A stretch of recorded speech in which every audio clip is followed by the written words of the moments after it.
ويسر لي أمري واحلل عقدة من لساني يفقهوا قولي. ربنا زدنا علما اللهم فقهنا في الدين. ربي يسر ولا تعسر وتمم بالخير. اللهم بارك لنا في أوقاتنا. اللهم أيدناه بروح القدس. آمين يا رب العالمين. الحمدللہ اللہ سبحانہ تعالیٰ کے اذن سے، اللہ سبحانہ تعالیٰ کے حکم سے 8 پارے ہمارے مکمل ہو گئے ہیں الحمدللہ، اور پتہ بھی نہیں چلا. اور مجھے امید ہے کہ آپ سب نے 8 پاروں تک بہت سے احکامات لکھے ہوں گے اور ان کو سمجھا ہوگا اور عمل میں ضرور لانے کی کوشش کی ہوگی انشاءاللہ تعالیٰ. آج انشاءاللہ تعالیٰ ہم 9واں پارہ سٹارٹ کریں گے. قرآن مجید جیسا کہ پتہ ہے ہم لوگ روزانہ پڑھتے ہیں، اور اللہ سبحانہ تعالیٰ نے ہمارے لیے ہدایت کی کتاب بھیجی ہے، اور ہمیں پتہ ہے کہ قرآن مجید جو ہے وہ نور ہے، اور نور جو ہوتی ہے وہ روشنی ہوتی ہے، اور روشنی کیا ہوتی ہے؟ جو اندھیرے میں آپ کو راستہ دکھاتی ہے. اور زندگی ہماری جو ہے وہ اندھیروں میں ڈوبی ہوئی ہے، لگتا نہیں ہے لیکن اندھیروں میں کیسے ڈوبی ہوئی ہے؟ ظاہر سی بات ہے جب ہم کو دین کی کچھ سمجھ ہی نہیں ہوگی، جب ہم قرآن کے مطابق اپنی زندگیوں کو بسر نہیں کریں گے تو ظاہر سی بات ہے ہماری زندگی اندھیروں میں ہے. یہ ٹیوب لائٹ لگا لینے سے روشنی تو ہو جاتی ہے، لیکن آپ کے جو دل کی روشنی ہے وہ آپ کی قرآن سے ہے. اور جب قرآن کی روشنی آپ لوگوں کے سینے میں آ جاتی ہے تو آپ لوگوں کو ہدایت کا راستے کا پتہ چل جاتا ہے. جب ہدایت کے راستے کا پتہ چلتا ہے تو ہماری زندگی بہت آسان ہو جاتی ہے، اور ہر معاملہ جو ہوتا ہے وہ قرآن کے مطابق گزارنے کے لیے ہمیں بہت آسانی مل جاتی ہے. اللہ سبحانہ تعالیٰ نے جو ہمیں کتاب دی ہے اور اس کتاب سے ہم نے فائدہ اٹھانا ہے، یہ نہیں کہ پڑھ کے اس کو پس پش ڈال دینا ہے. ہمارا وہ حال نہیں ہونا چاہیے کہ پورا جو ہمارا جو سارا سال ہماری مسجدیں جو ہوتی ہیں وہ آباد نہیں ہوتی، لیکن جیسے ہی رمضان شروع ہو جاتے ہیں تو مسجدیں آباد ہو جاتی ہیں. تو ہمارا قرآن کے ساتھ ایسا معاملہ نہیں ہونا چاہیے کہ سارا سال تو ہم نے قرآن کو نہیں پڑھنا، لیکن جب ہمارا رمضان آتا ہے اور پھر ہم اس پہ ریسیں لگانا شروع کر دینی ہے، اور پھر ہم ایک دوسرے مقابلے بازی شروع کر دینی ہے کہ کیا ہے اور کیا نہیں ہے. لیکن اس کا ساتھ سارا سال جب تک ہماری زندگی ہے قرآن ہمارے ہاتھوں میں اسی طرح ہونا چاہیے. اور سب سے اعوذ باللہ من الشیطان الرجیم، بسم اللہ الرحمن الرحیم. 9واں پارہ. شروع اللہ کے نام سے جو بڑا مہربان اور نہایت رحم کرنے والا ہے. قال الملأ الذين استكبروا من قومه لنخرجنك يا شعيب والذين آمنوا معك من قريتنا أو لتعودن في ملتنا قال أولو كنا كارهين. اس کی قوم میں سے جو سردار تکبر کرتے تھے انہوں نے کہا، اے شعیب علیہ السلام، ہم تجھے اور ان لوگوں کو جو تیرے ساتھ ایمان لائے ہیں اپنی بستی سے ضرور نکال دیں گے، یا تم ہمارے دین میں لوٹ آؤ گے؟ شعیب علیہ السلام نے کہا، ہم تمہارے دین میں آ جائیں اگرچہ ہم اس سے کراہت محسوس کرتے ہیں. تو دیکھیں، اپنا دین چھوڑ کر دوسرے کے دین میں آنا کوئی آسان کام نہیں ہوتا، اور جس کے اندر جو ایمان کی حلاوت آ جاتی ہے تو وہ دین سے کبھی بھی پیچھے نہیں ہٹتا، اور ہمیشہ دین کی ثابت قدمی کے لیے دعا بھی کرتے رہنا چاہیے. اور دین کی بہترین دعا کیا ہے؟ یا مقلب القلوب ثبت قلبی علی دینک. تو یاد رکھیے ہمارے پاس دین آ گیا ہے تو وہ دین آ جانے کے بعد بھی اس سے ڈرتے رہنا چاہیے کہ ہم دین سے پھر بھی سکتے ہیں. اللہ سبحانہ تعالیٰ ہمارے دلوں کو اس دین سے پھرنے نہ دے. ہم نے گویا اللہ پر جھوٹ باندھا اگر تمہارے دین میں لوٹ آئیں، جبکہ اللہ ہمیں اس سے نجات دے چکا ہے اور ہمارے لائق نہیں کہ ہم اس میں لوٹ آئیں، مگر یہ کہ اللہ ہمارا رب چاہے. ہمارے رب نے ہر چیز کو اپنے علم سے گھیر رکھا ہے. ہم نے اللہ ہی پر بھروسہ کیا ہے اور ہم دعا کرتے ہیں کہ اے ہمارے رب، تو ہمارے اور ہماری قوم کے درمیان حق کے ساتھ فیصلہ کر اور تو بہترین فیصلہ کرنے والا ہے. یعنی اللہ جب فیصلہ کر لیتا ہے تو وہ یہی ہوتا ہے کہ اہل ایمان کو بچا کر مکذبین اور مستکبرین کو ہلاک کر دیتا ہے. یہ گویا عذاب الہی کے نزول کا مطالبہ ہے. وقال الملأ الذين كفروا من قومه لئن اتبعتم شعيبا انكم اذا لخاسرون. اور اس کی قوم میں سے جو سردار جنہوں نے کفر کیا تھا کہنے لگے اگر تم نے شعیب کی پیروی کی تو بے شک تم ضرور خسارہ پانے والے ہوگے. پھر کیا ہوا؟ فَأَخَذَتْهُمُ الرِّجْفَةُ فَأَصْبَحُوا فِي دَارِهِمْ جَاثِمِينَ. پھر انہیں زلزلے نے آ پکڑا چنانچہ وہ اپنے گھر میں اوندھے پڑے رہ گئے.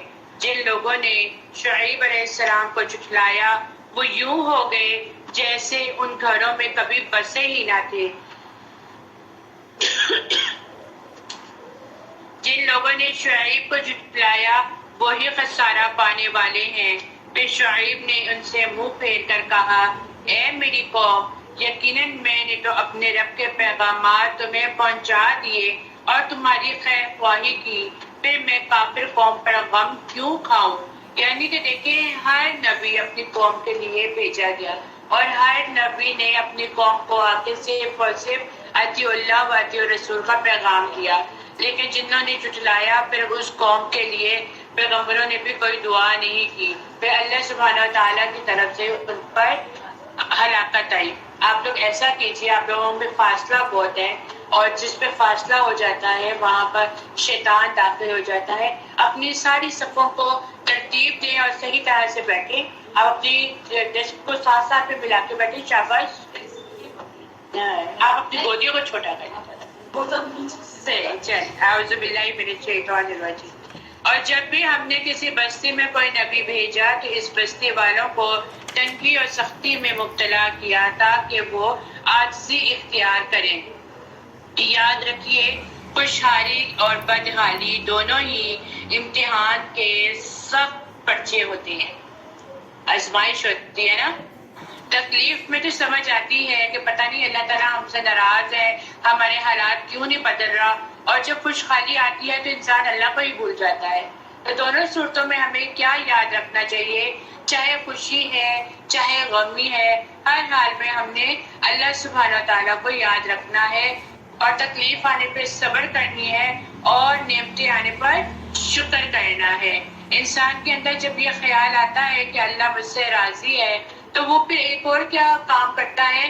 جب اس کے ذہن میں آتا ہے نا کہ مجھے نعمتیں مل رہی ہیں، مجھے ہر تکلیف سے دور رکھا ہوا ہے، مجھے ہر طرح کا مال مل رہا ہے، مجھے ہر طرح کی خوشحالی مل رہی ہے، تو پھر وہ کیا کرتا ہے؟ وہ گناہ پہ گناہ کرتا چلا جاتا ہے. وہ اللہ کی تعالیٰ کی نافرمانی کے کام کرنا چلا جاتا ہے. اور پھر کیا ہوتا ہے جب اس کو احساس ہوتا ہے کہ وہ نافرمانیوں کے کام کر رہا ہے، پھر اس کو ملامت جب ہوتی ہے تو وہ پھر توبہ کرتا ہے. آپ کو پتہ ہے صحابہ علیہ السلام کے پاس جب نعمتیں آتی تھی تو وہ اس پر بھی ڈرتے تھے. آج ہمارا کیا حال ہے کہ جب ہمارے پاس نعمتیں نہیں ہوتی تو ہم واویلا مچاتے ہیں، ہم ناشکری کرتے ہیں ہمارے پاس کیوں نہیں ہے. اور جب ہمارے پاس آ جاتے تو ہم دوسروں کو ہم تکبر کرتے ہوئے دوسروں کو نیچا دکھانے کی کوشش کرتے ہیں. تو اس بات سے بھی ڈرنا چاہیے کہ اگر زیادہ مال آ گیا ہے، اللہ تعالیٰ نے فراخی دے دی ہے، تو اس چیز سے بھی ڈرنا چاہیے کہ یہ میرے لیے کوئی آزمائش تو نہیں ہے. کیونکہ بہرحال قرآن تو کہتا ہے مال اور اولاد فتنہ ہے، مال اور اولاد جو ہے وہ آزمائش ہے. پھر ہم نے ان کی بدحالی کو خوشحالی میں بدل دیا یہاں تک کہ وہ خوب پھلے پھولے اور کہنے لگے ہمارے باپ دادا کو بھی سختی اور راحت پیش آئی تھی، تب ہم نے انہیں اچانک پکڑ لیا اور انہیں خبر بھی نہ ہو سکی.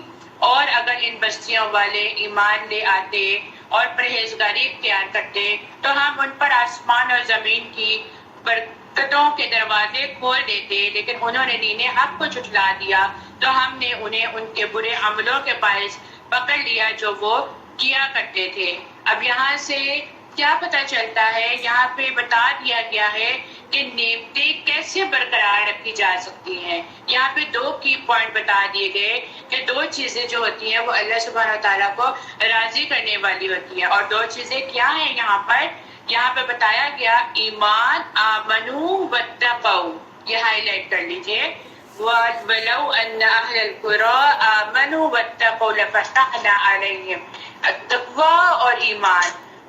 لیکن یہ بھی یاد رکھنا ہے کہ اچانک پکڑنے والا عذاب کی علامت کیا ہوتی ہے؟ حسن بصری کہتے ہیں کہ مومن نیک کام کرتا ہے اور نیک کام کرتا ہوا بھی ڈرتا ہے اور لرزتا ہے۔ اپنے بارے میں سوچئے کہ ہمارے نیک کام کرتے ہوئے ہمارا کیا حال ہے، اور فاجر گناہ کے کام کرتے ہوئے بھی اس کے دل میں سکون ہوتا ہے۔ تو ہمارا حال کیا ہے؟ کیا ہم نیک کام کرتے ہوئے بھی ڈرتے ہیں کہ کیا پتا ہمارا یہ نیک کام قبول ہوتا ہے کہ نہیں ہوتا ہے؟ بہرحال کوشش درکار ہے، لیکن اس کوشش میں نیکی کرتے ہوئے دوسروں کو یہ باور نہیں کروانا چاہیے کہ دیکھو ہم تو اتنا اچھا کام کرے اور تمہیں تو اللہ تعالیٰ نے توفیق بھی نہیں دی، ورنہ بہت سے ایسے ہیں جن کو اللہ توفیق دیکھ کر سے توفیق چھین بھی لیتا ہے۔ تو ہر معاملے میں، چاہے وہ نیکی کا معاملہ ہو، چاہے وہ گناہ کا معاملہ ہو، چاہے وہ نافرمانی کا معاملہ ہو، ہمیں ہر حال میں اللہ سبحانہ تعالیٰ سے ڈرتے رہنا چاہیے، اور ہر حال میں ہم نے اللہ سے نیکی کے کام کرتے ہوئے بھی دعا کرنی چاہیے کہ ہمیں اس پہ ثابت قدم رکھنا، کوئی ایسا کام ہم سے نہ کروانا کہ جو ہم نیکیاں کر رہے ہیں وہ بدی کی شکل اختیار کر جائیں۔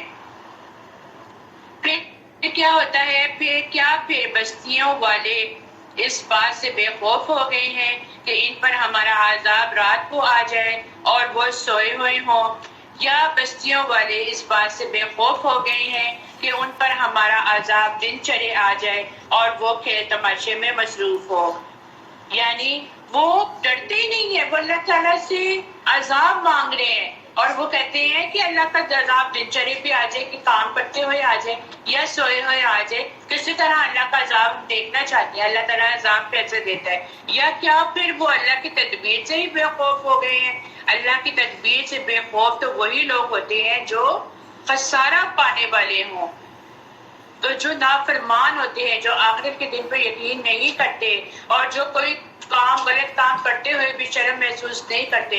عموماً وہی لوگ جو ہوتے ہیں وہ نقصان اٹھانے والے ہیں کہ وہ اللہ کے عذاب سے بھی نہیں ڈرتے۔ لِلَّذِينَ يَرِثُونَ الْأَرْضَ مِن بَعْدِ أَهْلِهَا أَن لَّوْ نَشَاءُ أَصَبْنَاهُم بِذُنُوبِهِمْ وَنَطْبَعُ عَلَىٰ قُلُوبِهِمْ فَهُمْ لَا يَسْمَعُونَ۔ کیا ان لوگوں پر واضح نہیں ہوا جو زمین میں پہلے بسنے والوں کی ہلاکت کے بعد اس کے وارث ہوئے، کہ اگر ہم چاہیں تو ان کے گناہوں کی وجہ سے انہیں مصیبتوں میں مبتلا کر دیں اور ان کے دلوں پر مہر لگا دیں، پھر وہ کچھ نہ سن پائیں۔ یعنی گناہوں کے نتائج بتا دیے گئے ہیں کہ جب مصیبت لوگوں پر آتی ہے تو بجائے سوچنے کے ان کے دل اور سخت ہو جاتے ہیں، ان کے دلوں پر مہر لگ جاتی ہے، وہ حق بات کو سننا ہی نہیں چاہتے ہیں۔ اے نبی، یہ وہ بستیاں ہیں جن کی کچھ خبریں ہم آپ سے بیان کرتے ہیں، اور یقیناً ان کے رسول ان کے پاس کھلی نشانیاں لے کر آئے، چنانچہ جس چیز کو وہ پہلے جھٹلا چکے تھے اس پر ایمان لانے کے روادار نہ ہوئے، اللہ اسی طرح کافروں کے دلوں پر مہر لگا دیتا ہے، اور ہم نے ان میں سے اکثر میں عہد کا پاس نہیں پایا، اور بلا شبہ ہم نے ان میں سے اکثر کو نافرمان ہی پایا۔ پھر ان نبیوں کے بعد ہم نے موسیٰ علیہ السلام کو اپنی نشانیوں کے ساتھ فرعون اور اس کے درباریوں کے پاس بھیجا، تو انہوں نے ان نشانیوں کو نہ مانا۔ پھر دیکھیے فساد کرنے والوں کا انجام کیا ہوا۔ یہاں سے اب آخر تک ایک طویل قصہ بیان کیا جائے گا موسیٰ علیہ السلام کا، اور دیکھنا یہ بھی ہے کہ فسادیوں کا انجام کیا ہوتا ہے، کہ جو لوگ خود کو بہت بڑا سمجھنے لگ جاتے ہیں، جو لوگ ناانصافیاں کرنے لگ جاتے ہیں، اور بالآخر ایک دن ان کا انجام کیا ہوتا ہے، وہ کس انجام سے گزرتے ہیں۔ وقال موسیٰ یا فرعون انی رسول من رب العالمین، اور موسیٰ علیہ السلام نے کہا اے فرعون، بے شک میں سب جہانوں کے رب کی طرف سے رسول ہوں۔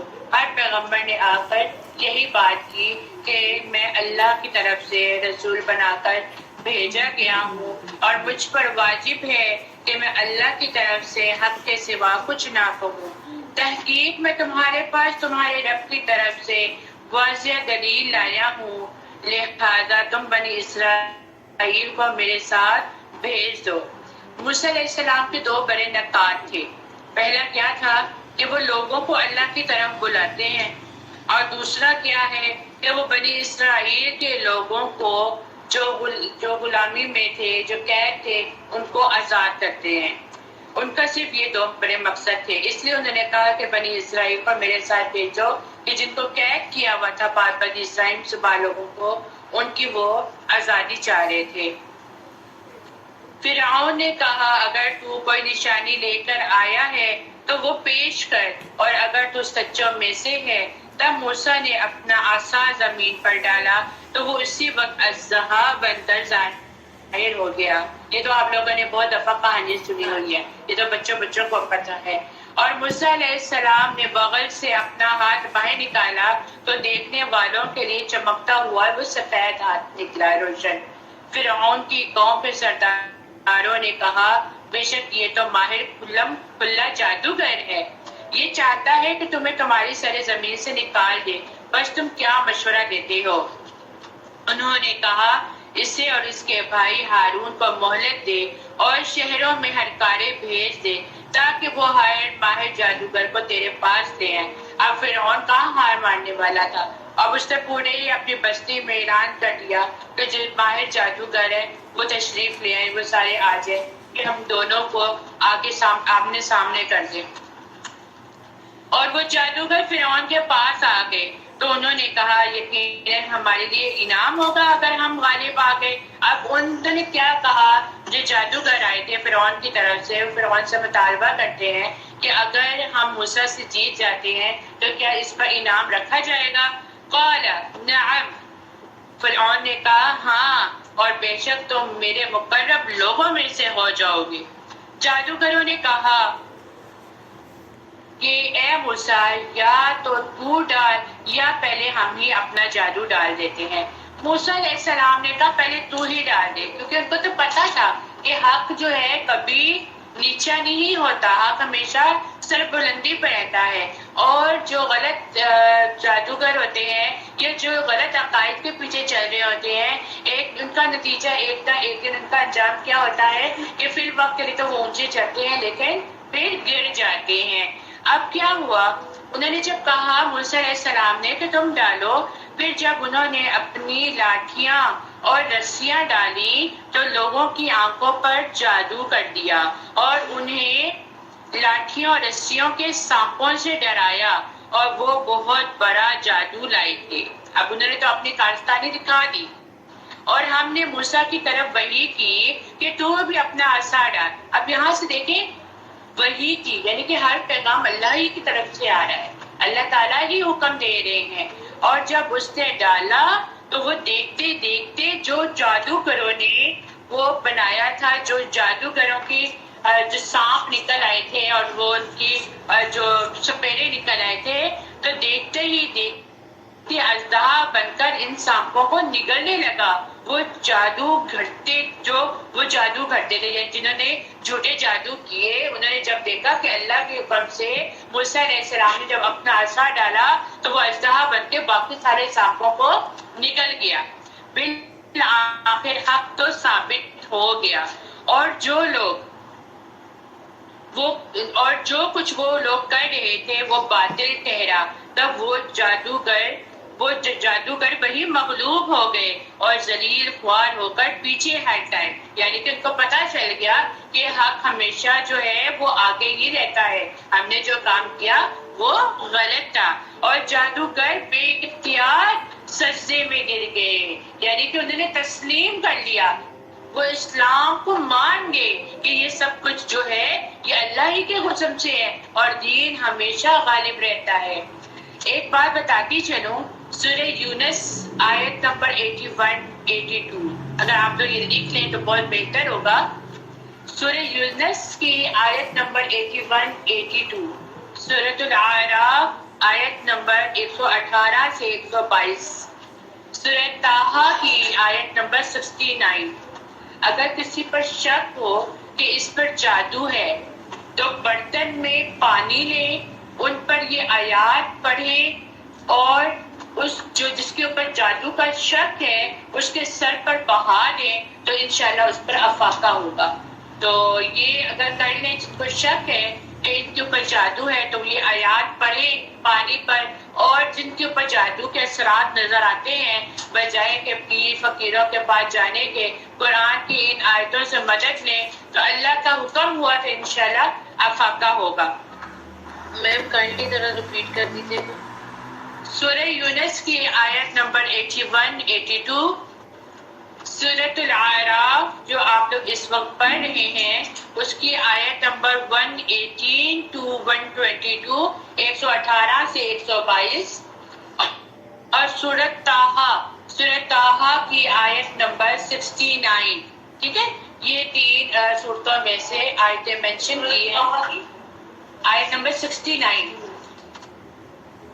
تو اس کو اگر آپ پڑھ لیں جن پر ایسے اثرات ہو تو اللہ کا حکم ہوگا تو انشاءاللہ جادو کا اثر ختم ہو جائے گا۔ پھر کیا ہوتا ہے؟ قالوا آمنا برب العالمین رب موسیٰ و ہارون، انہوں نے کہا ہم رب العالمین پر ایمان لے آئے۔ کنہوں نے کہا؟ جنہوں نے جادو کیا تھا، انہوں نے اپنی کارستانیاں دکھائی تھی، وہ گر گرا کے کہا کہ ہم اللہ پر ایمان لے کر آتے ہیں جو موسیٰ اور ہارون کا رب ہے۔ فرعون نے کہا کیا تم میری اجازت دینے سے پہلے اس پر ایمان لے آئے ہو؟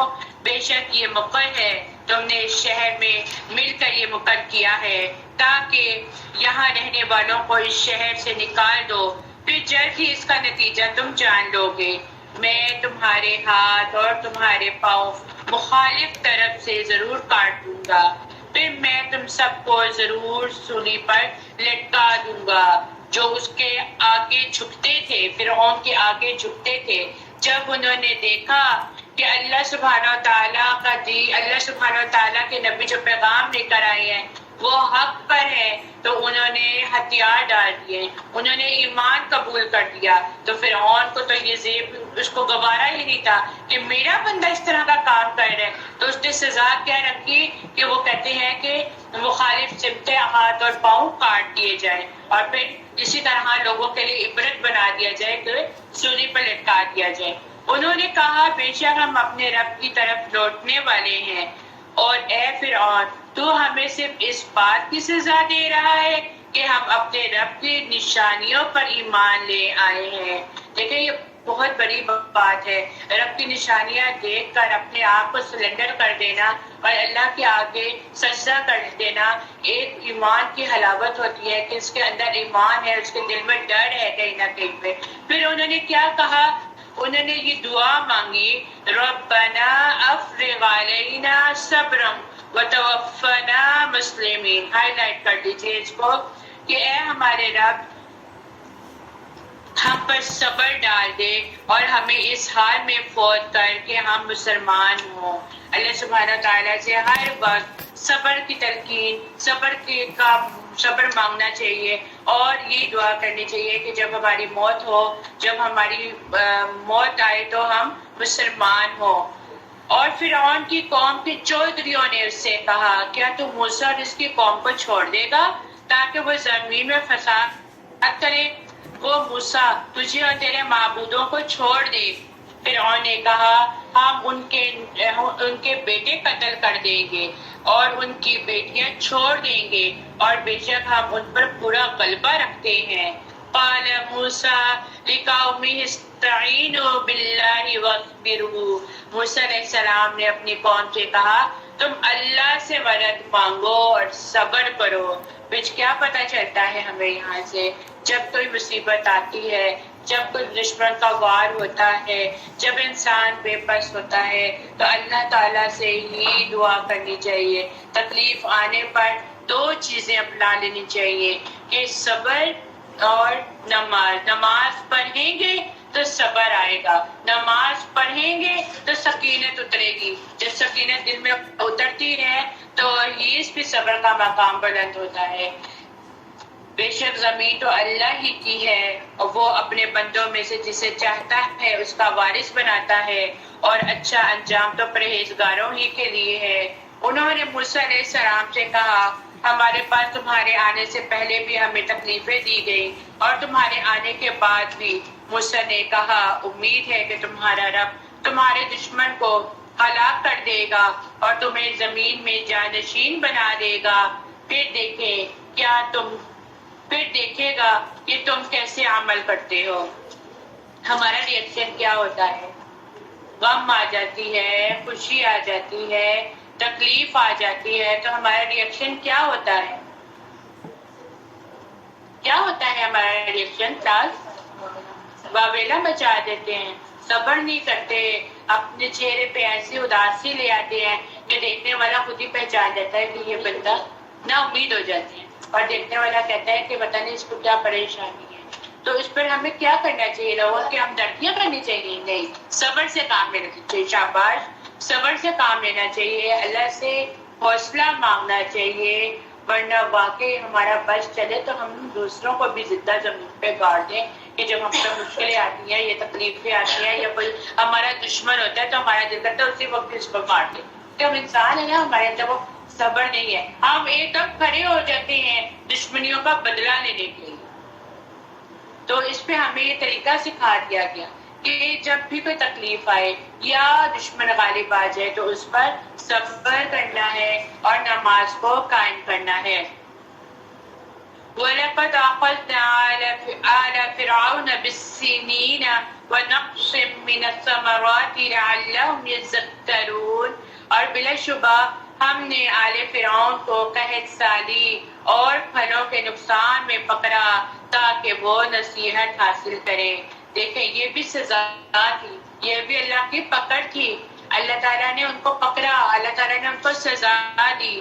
پھر جب ان پر خوشحالی آتی تو کہتے یہ ہمارے ہی لیے ہے، اور اگر انہیں بدحالی آ لیتی تو اسے موسیٰ اور ان کے ساتھیوں کی نحوست ٹھہراتے۔ یعنی کہ ہمارا بھی یہ حال ہے کہ ہمارے اگر ہم کوئی پارٹنرشپ کرتے ہیں یا کسی کے ساتھ کوئی کام کرتے ہیں یا کسی کی راہ میں چل جاتے ہیں تو کوئی کامیابی ہوتی ہے تو وہ کہتے ہیں دیکھو میں تمہارے ساتھ ہوں نا اس لیے کامیابی ہوئی ہے، اور اگر کوئی ناکامی ہو جاتی ہے کوئی مشکل آ جاتی ہے تو کہتے ہیں بس تمہارا ساتھ ہونا تھا تو یہ مصیبت آنی تھی، تمہارے ساتھ میں نہ ہوتا تو میں آج اس مصیبت میں نہ پھنستا، کیونکہ یہ ہمارا رویہ ہے، ہم لوگ کرتے ہیں ایسا۔ خبردار ان کی نحوست اللہ کے پاس ہے اور لیکن ان میں اکثر لوگ نہیں جانتے۔ خوشحالی ملنے پر اور نعمت ملنے پر یہ نہ کہ یہ ہماری ہی کارکردگی ہے، یہ اللہ کی طرف سے آتی ہے، ہمارا کوئی کردار نہیں ہے۔ جو نعمتیں آ رہی ہیں، جو خوشحالی آ رہی ہے وہ اللہ کی اذن سے ہی آ رہی ہے۔ اور انہوں نے موسیٰ سے کہا خواہ تم ہمارے پاس کوئی نشانی لے آؤ تاکہ اس کے ذریعے سے ہم پر جادو کر دو تو بھی ہم تم پر ایمان نہیں لائیں گے۔ پھر ہم نے ان پر طوفان، ٹڈی دل، جوئیں، مینڈکوں اور خون کا عذاب بھیجا۔ طوفان، آپ دیکھیں طوفان آتا ہے تو گھر کے گھر، چھتیں کی چھتیں اجڑ جاتی ہیں، اور پھر ٹڈی دل جو کہ کھیتوں کو تباہ و برباد کر دیتی ہیں۔ اگر آپ دیکھیں تو ہمارے بھی ملک میں کچھ سال پہلے ٹڈی کی بارش ہوئی تھی کھیتوں میں جنہوں نے ساری فصلیں تباہ کر دی تھی، اور یہ کیا تھا؟ یہ دراصل اللہ کی طرف سے عذاب تھا۔ یہ عذاب بھی صورت تھی نا جو قرآن میں بھی ظاہر کیا گیا ہے۔ پھر جوئیں، آپ دیکھیں جوئیں سر پہ پڑ جاتی ہیں تو چین ہی نہیں آتا، قحط آتی ہے نا، کسی کا سر دیکھو اور جوئیں ہوں تو بہت عجیب لگتا ہے، بہت قحط آتی ہے، تو یہ بھی گندگی کی علامت ہے نا۔ اور پھر مینڈک کیا تھا کہ جگہ جگہ ان کے گھروں میں مینڈک کی بارش تھی، ان کے بستروں پر، زمینوں پر، کھانے میں، پینے میں، ہر جگہ مینڈک ہی مینڈک تھے. اور یہ بھی سزا ہے، یہ بھی اللہ سبحانہ تعالیٰ کی طرف سے ان کی پکڑ ہے. اور خون کا عذاب کیا تھا کہ یا تو ان کی نسیر پھوٹ جاتی اور ان کے نل میں خون کے پانی آنا شروع ہو جاتا تھا، پینے کا پانی ان کا خون آلود ہوتا تھا. تو یہ بھی اللہ کی طرف سے ان کا یہ عذاب تھا. اور یہ الگ الگ نشانیاں تھیں، پھر بھی انہوں نے کیا کیا کہ عقل ختم نہ ہوئی، انہوں نے پھر تکبر کیا اور وہ لوگ تھے ہی مجرم. ولما وقع عليهم رجز قالوا يا موسى ادع لنا ربك بما عهد عندك، اور جب ان پر کوئی عذاب واقع ہوتا تو یوں کہتے کہ اے موسیٰ ہمارے لیے اپنے رب سے اس بات کی دعا کیجیے جس کا اس نے آپ سے عہد کر رکھا ہے، اگر آپ اس عذاب کو ہم سے ہٹا دیں تو ہم ضرور آپ کے کہنے سے ایمان لے آئیں گے، اور ہم بنی اسرائیل کو بھی رہا کر کے آپ کی ہمراہ کر دیں گے. پھر جب ان سے اس عذاب کو ایک خاص وقت تک کہ اس تک ان کو پہنچانا تھا ہٹا دیتے تو وہ فوراً ہی عہد شکنی کرنے لگتے. پھر ہم نے ان سے بدلہ لیا، یعنی ان کو دریا میں غرق کر دیا، اس سبب سے کہ وہ ہماری آیتوں کو جھٹلاتے تھے اور ان سے بالکل ہی بے رخی کرتے تھے. اور ہم نے ان لوگوں کو جو کہ بالکل کمزور شمار کیے جاتے تھے اس سرزمین کے مشرق جانب کا مالک بنایا جس میں ہم نے برکت رکھی ہے. اور آپ کے رب کا نیک وعدہ بنی اسرائیل کے حق میں ان کے صبر کی وجہ سے پورا ہو گیا، اور ہم نے فرعون کے اور اس کی قوم کے ساختہ برساختہ کارخانوں اور جو کچھ وہ اونچی اونچی عمارتیں بنواتے تھے سب کو درہم برہم کر دیا، اور ہم نے بنی اسرائیل کو دریا سے پار اتار دیا. پھر ان لوگوں کا ایک قوم پر گزر ہوا جو اپنے چند بتوں سے لگے بیٹھے تھے، کہنے لگے اے موسیٰ ہمارے لیے بھی ایک معبود ایسا ہی مقرر کیجیے جیسے ان کے یہ معبود ہے. آپ نے فرمایا کہ واقعی تم لوگوں میں بڑی جہالت ہے، یہ لوگ جس کام میں لگے ہیں یہ تباہ کیے جائیں گے اور ان کا یہ کام محض بے بنیاد ہے. فرمایا کیا اللہ تعالیٰ کے سوا اور کسی کو تمہارا معبود تجویز کر دوں، حالانکہ اس نے تم کو تمام جہان والوں پر فوقیت دی ہے. اور وہ وقت یاد کرو جب ہم نے تم کو فرعون والوں سے بچا لیا جو تم کو بڑی سخت تکلیفیں پہنچاتے تھے، تمہارے بیٹوں کو قتل کر ڈالتے تھے اور تمہاری عورتوں کو زندہ چھوڑ دیتے تھے، اور اس میں تمہارے پروردگار کی طرف سے بڑی باری آزمائش تھی. اور ہم نے موسیٰ سے 30 شب کا وعدہ لیا اور 10 راتیں مزید ہم نے 30 پر بڑھا دی تاکہ اس کی مدت کو پورا کرے. تو ان کے پروردگار کا وقت پورا 40 راتیں تھی. اور موسیٰ نے اپنے بھائی ہارون سے کہا کہ میرے بعد ان کا انتظام رکھنا اور اصلاح کرتے رہنا اور بد نظام لوگوں کے رائے پر عمل مت کرنا. اللہ سبحانہ تعالیٰ نے موسیٰ علیہ السلام کو آئسولیٹ کر کے 40 دن کے لیے پہاڑ پہ لے گئے، کیونکہ وہاں پر لے جا کر انہیں تورات دینی تھی اور علم حاصل کرنے کے لیے یکسوئی کا ہونا بہت زیادہ ضروری ہے. اب دیکھیں تھوڑی سی آپ یہ دیکھیں کہ قرآن کی محفلیں ہوتی ہیں یا ہم لوگ آن لائن جو ہے وہ قرآن کو سن رہے ہوتے ہیں تو ہمارا حال کیا ہوتا ہے کہ ہمارے اندر یکسوئی نہیں ہوتی ہے.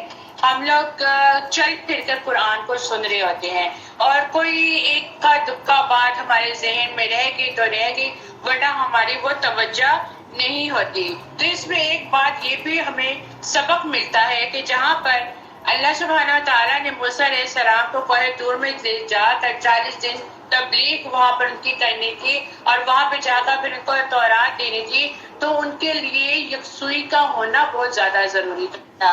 اور کوئی کام بھی قرآن کی تعلیم چلتے پھرتے نہیں لی جاتی ہے. قرآن کی تعلیم دین کو سمجھنے کے لیے یکسوئی کا ہونا بہت زیادہ ضروری ہے. آپ ایک جگہ پہ الگ سے ایک جگہ پہ بیٹھیں، وہاں پہ آپ اپنا ایک چھوٹی سی مسجد بنائیں، وہاں پہ آپ اپنا قرآن رکھیں، اور جب آپ لوگ سارے اپنے کاموں سے فارغ ہو جائیں تو پھر اپنے قرآن کو ہر طرح سے، دنیاوی کاموں سے، ہر کچن کے کاموں سے، ہر طرح کام کے معاملات سے اپنے آپ کو ذہن سے فارغ کر کے جب قرآن کی طرف لے کے بیٹھیں گے، جس وقت اس طرح آپ لوگ جماعت کی صورت میں آ کے بیٹھے ہیں، اس وقت آپ لوگوں کو گھر کی کوئی ٹینشن نہیں ہے۔ اب اس وقت آپ لوگوں کو یہ نہیں ہے میں نے ہنڈیاں بھی پکانی ہے، ہنڈیاں جو چولہے پہ رکھی ہے، کپڑے دھونے ہیں، یہ کرنا ہے، بچوں کو ڈائپر چینج کرنے ہیں، یہ کرنا ہے۔ ہم اس وقت بالکل فری ہو کے بیٹھے ہیں، اور اس وقت کا سمجھنا اور اس وقت کو سمجھ کر اٹھنا آپ لوگوں کو یہ ہو ہی نہیں سکتا کہ آپ لوگ کچھ لے کر نہ جائیں، ٹھیک ہے؟ تو یہاں پہ ہمیں یہ بھی کہا گیا، اور پھر ہماری کیا ہے کہ اگر ہم گھروں پہ بھی بیٹھے ہیں، اب جس طرح ہم لوگ آن لائن پڑھ رہے ہوتے ہیں، بہت سے آن لائن اسٹوڈنٹ جو ہمارے ساتھ ہیں، اللہ تعالیٰ ان کا آنا بیٹھنا قبول کرے۔ اس کیا ہوتا ہے کہ بعض اسٹوڈنٹ جو ہوتی ہیں وہ واقعی میں اپنے کاموں کو کر کے تو قرآن کی کلاسز لینے بیٹھی ہوتی ہیں۔ باقی ظاہر سی بات ہے ہر کسی کے اپنے گھر کے معاملات ہوتے ہیں، اور گھر میں جب انسان بیٹھ کے پڑھ رہا ہوتا ہے تو بہت سی چیزوں کو دیکھتا ہے، لیکن گھر میں بیٹھ کے تب بھی تعلیم مکمل کی جا سکتی ہے۔ یہ سوئی تب بھی پیدا ہو سکتی ہے کہ جب آپ لوگوں کو پتا ہے اس ٹائم سے لے کر اس ٹائم تک میری کلاس ہے، اس سے پہلے ہی میں نے سارے کام نپٹا لینے ہیں، یا اگر کوئی کام رہ جاتا ہے تو وہ میں نے پینڈنگ کرنا ہے، اور پینڈنگ کیا کہ کلاس کے بعد میں نے کرنا ہے۔ اب تو دیکھیں دن اتنے لمبے ہیں، ہر کام ٹائم سے ہو جاتا ہے اگر ہم سارے دن کو کیلکولیٹ کریں۔ پھر وَلَمَّا جَاءَ مُوسَى لِمِيقَاتِنَا وَكَلَّمَهُ رَبُّهُ، اور جب موسیٰ ہمارے وقت پر آئے اور ان کے رب نے ان سے باتیں کی تو عرض کیا کہ اے میرے پروردگار، اپنا دیدار مجھ کو کروا دیجئے کہ میں آپ کو ایک نظر دیکھ لوں۔ ارشاد ہوا کہ تو مجھے ہرگز نہیں دیکھ سکے گا، لیکن تو اس پہاڑ کی طرف دیکھتے رہے، اور اگر یہ پہاڑ اپنی جگہ پر برقرار رہا تو مجھے بھی دیکھ لے گا۔ فَلَمَّا تَجَلَّى رَبُّهُ لِلْجَبَلِ جَعَلَهُ دَكَاءً وَخَرَّ مُوسَىٰ صَعِقًا، بس ان کے رب نے جو ہی اس پہاڑ پر تجلی فرمائی تو تجلی نے اس کے پرخچے اڑا دیے، اور موسیٰ علیہ السلام بے ہوش ہو کر گر پڑے۔ پھر جب ہوش میں آئے تو عرض کیا بے شک آپ کی ذات پاک ہے، میں آپ کی جانب میں معذرت کرتا ہوں، اور میں سب سے پہلے اس پر یقین کرتا ہوں۔ آپ دیکھیں کہ اللہ سبحانہ تعالیٰ کا جلوہ اور موسیٰ علیہ السلام کی بات، یعنی کہ وہ کہتے ہیں تو رات لینے گئے ہیں، 40 دن کا پیریڈ ان کا مکمل ہو چکا ہے، اب واپسی کا دروازہ ہے، اور وہ کہتے ہیں اللہ میں تجھے دیکھنا چاہتا ہوں۔ اللہ کے ساتھ ہم کلام ہوتے تھے نا اللہ تعالیٰ کے ساتھ، تو اللہ تعالیٰ کہتے ہیں تم اس سے کیسے دیکھے گا؟ صرف اللہ تعالیٰ نے تھوڑی سی روشنی دکھائی، اور وہ پہاڑ جو اتنے مضبوط بنے ہوتے ہیں وہ کیا ہو گئے، بٹر بٹر ریزہ ریزہ ہو گئے، یعنی کہ اللہ تعالیٰ کہتے ہیں کوئی نہیں مجھے دیکھ سکتا۔ ہاں اگر اللہ تعالیٰ کو دیکھنے کی طلب ہے تو جنت میں جانا ہے، جنت میں جا کے پھر اللہ کا دیدار کرنا ہے، اور پھر اللہ تعالیٰ خاص الخاص جنت میں بھی ہر کسی کو اپنا دیدار نہیں کروائے گا، بہت خاص الخاص بندوں کو اپنا دیدار کروائے گا۔ تو اللہ تعالیٰ سے دعا کیا کریں اللہ تعالیٰ ہمیں ایسا بنا دے کہ جنت میں جائیں، اور جنت میں جا کے ہم تیرے دیدار کو پائیں، تیرا دیدار کریں، تیری خوبصورتی کو دیکھیں۔ اکثر کبھی چھوٹے بچے ہوتے ہیں نا جو بچوں کے اپنی ماں سے فرمائش کرتے ہیں، اکثر کہتے ہیں اللہ، وہ کوئی تھا کوئی صحابی تھے مجھے نام نہیں یاد، تو کہتے ہیں اللہ تو کتنا پیارا ہوگا، اللہ تیرے ہاتھ کتنے پیارے ہوں گے، تیرا چہرہ کتنا پیارا ہوگا، اللہ میرا تو بڑا دل کرتا ہے میں تیری کنگھی کروں، اللہ میرا بڑا دل کرتا ہے میں تجھے دیکھوں، تو اللہ کتنے خوبصورت ہوں گے، اللہ کے کام کتنے خوبصورت ہیں، اللہ کا نظام کتنا خوبصورت ہے۔ کبھی آپ لوگوں کو اللہ پہ پیار نہیں آیا؟ ہم اللہ سے مانگتے تو رہتے ہیں، اللہ سے مانگتے تو رہتے ہیں، اللہ سے فریادیں تو کرتے رہتے ہیں، کبھی یہ بات کی کہ اللہ تعالیٰ آپ کتنے پیارے ہیں، آپ کے کام کتنے پیارے ہیں، آپ کا نظام کتنا پیارا ہے، آپ تو اپنے گھر کو سنبھالے تو بڑی بات ہے، تو نے تو پوری کائنات کو سنبھالا ہوا ہے جو اتنی وسیع ہے کہ ہر ایک کو اللہ تعالیٰ خوراک دے رہا ہے، زمین کے اندر، مچھلیوں کے اندر اور پتھروں کے اندر کے کیڑے تک کو خوراک دے رہا ہے، اور ہم کیا کہتے ہیں اللہ تو نے ہمیں یہ نہیں دیا, اللہ تو نے ہمیں وہ نہیں دیا. ہم ان چیزوں کے پیچھے بھاگے ہوتے ہیں جو ہمارے لیے لکھی نہیں گئی ہے, اور جو چیزیں ہماری لکھی گئی ہیں وہ ہمیں نظر نہیں آتی ہے, اور ہم اللہ سے شکوہ شکایت کرنے لگ جاتے ہیں. پھر کہا قال یا موسیٰ, اللہ نے فرمایا اے موسیٰ بے شک میں نے اپنے پیغامات پہنچانے اور اپنی ہم کلامی کے لیے لوگوں میں سے تجھے چن لیا. کتنی بڑی کوالٹی ہے, اللہ تعالیٰ نے موسیٰ علیہ السلام کو چنا, وہ پیغمبری دی. اور چنانچہ تو لے لے جو میں نے تجھے دیا ہے, اور شاکرین میں شامل ہو جا, اور شکر گزاروں میں شامل ہو جا. اللہ کی نعمتوں پر شکر گزاری کرنا بہت بڑی بات ہے. اور شکر گزاری کا طریقہ کیا ہے؟ طریقہ یہ ہے کہ عبادت میں اپنے آپ کو یکسو کر لیں. اللہ تعالیٰ نے جو کچھ دیا ہے اللہ کی راہ میں لگا دیں. پھر اور اللہ تعالیٰ سے ہر وقت ہدایت کی دعا کریں, اللہ تعالیٰ سے ہدایت کی دعا کرتے, صراط مستقیم کی دعا کریں, اور ہر وقت اللہ تعالیٰ کا شکر ادا کرتے رہیں. اور ہم نے اس موسیٰ کے لیے تورات کی تختیوں میں زندگی کے ہر معاملے کے بارے میں نصیحت اور ہر پہلو کے متعلق تفصیل لکھ کر دے دی ہے. چنانچہ تو ان ہدایات کو مضبوطی سے پکڑ لے اور اپنی قوم کو حکم دے کہ ان کی اچھی اچھی باتوں پر پیروی کریں.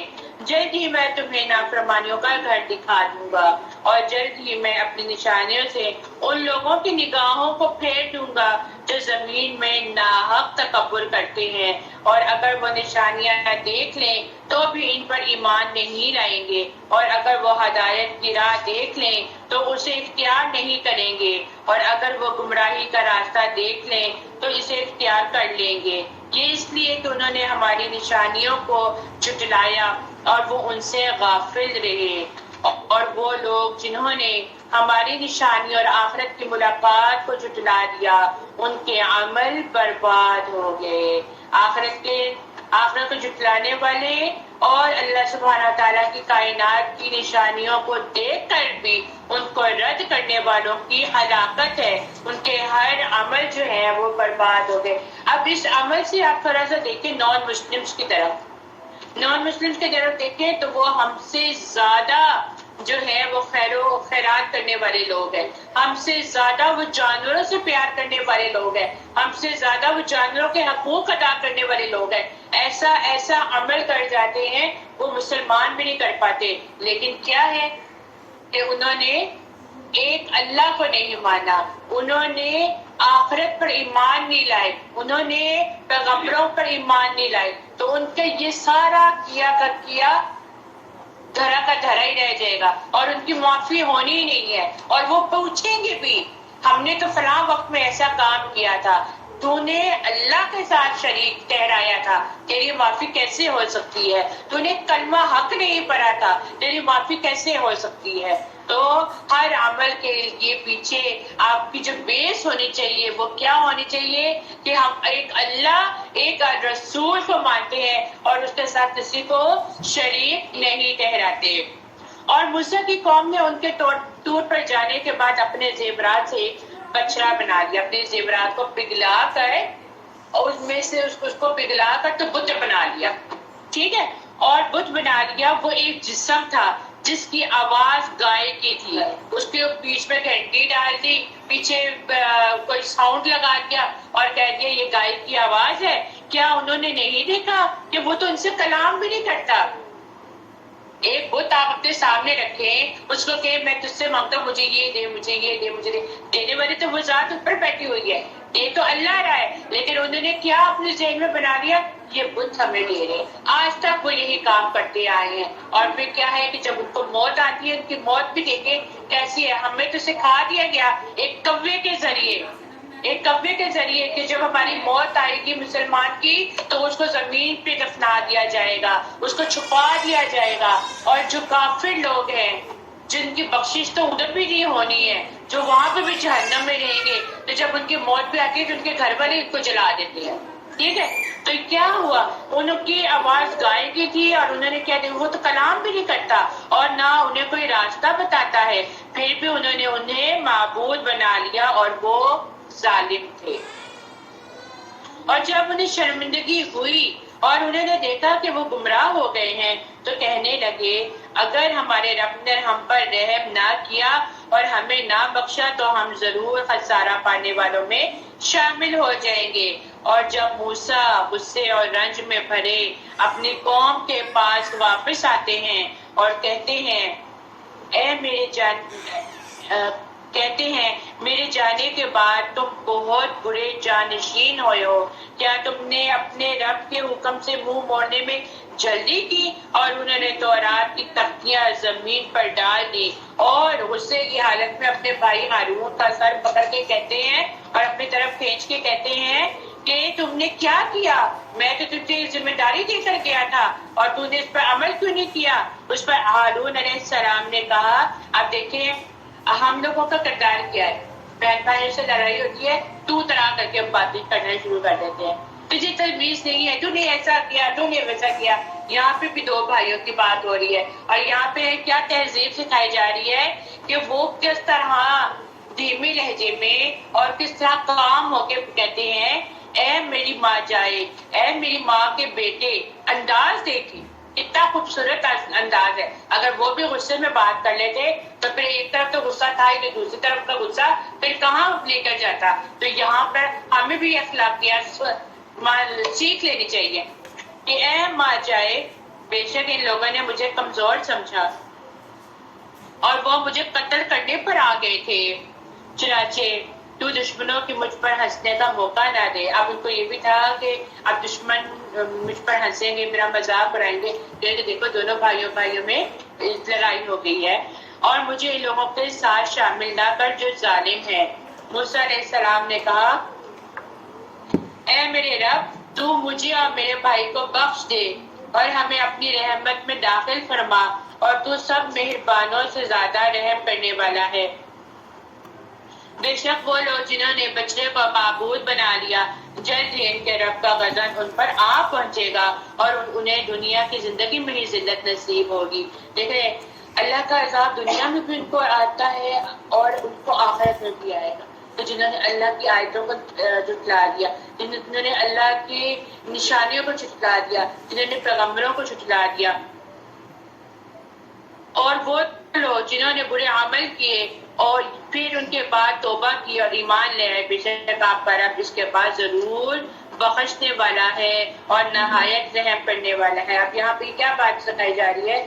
گناہ کتنے بھی ہوں، مومن کا کردار کیا ہے؟ گناہ ہو جاتا ہے تو مومن کا کردار کیا ہے کہ توبہ کر لی جائے تو اس کے توبہ کرنے سے اس کے سارے گناہ معاف کر دیے جاتے ہیں۔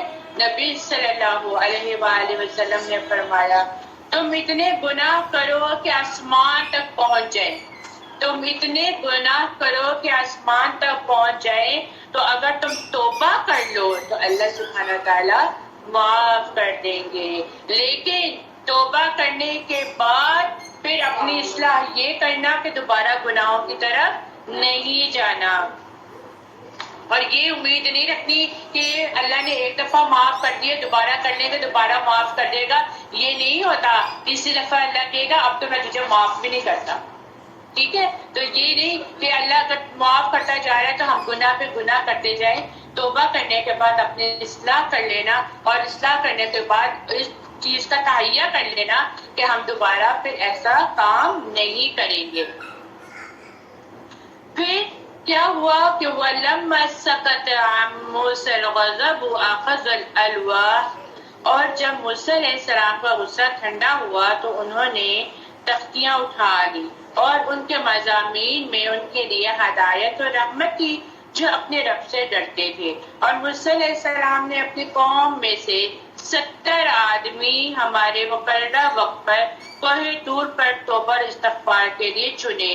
پھر جب ان کو زلزلے نے آ لیا تو موسیٰ علیہ السلام نے کہا اے میرے رب اگر تو چاہتا تو اس سے پہلے ہی انہیں اور مجھے بھی ہلاک کر دیتا، کیا تو اس کی وجہ سے ہمیں ہلاک کرتا ہے؟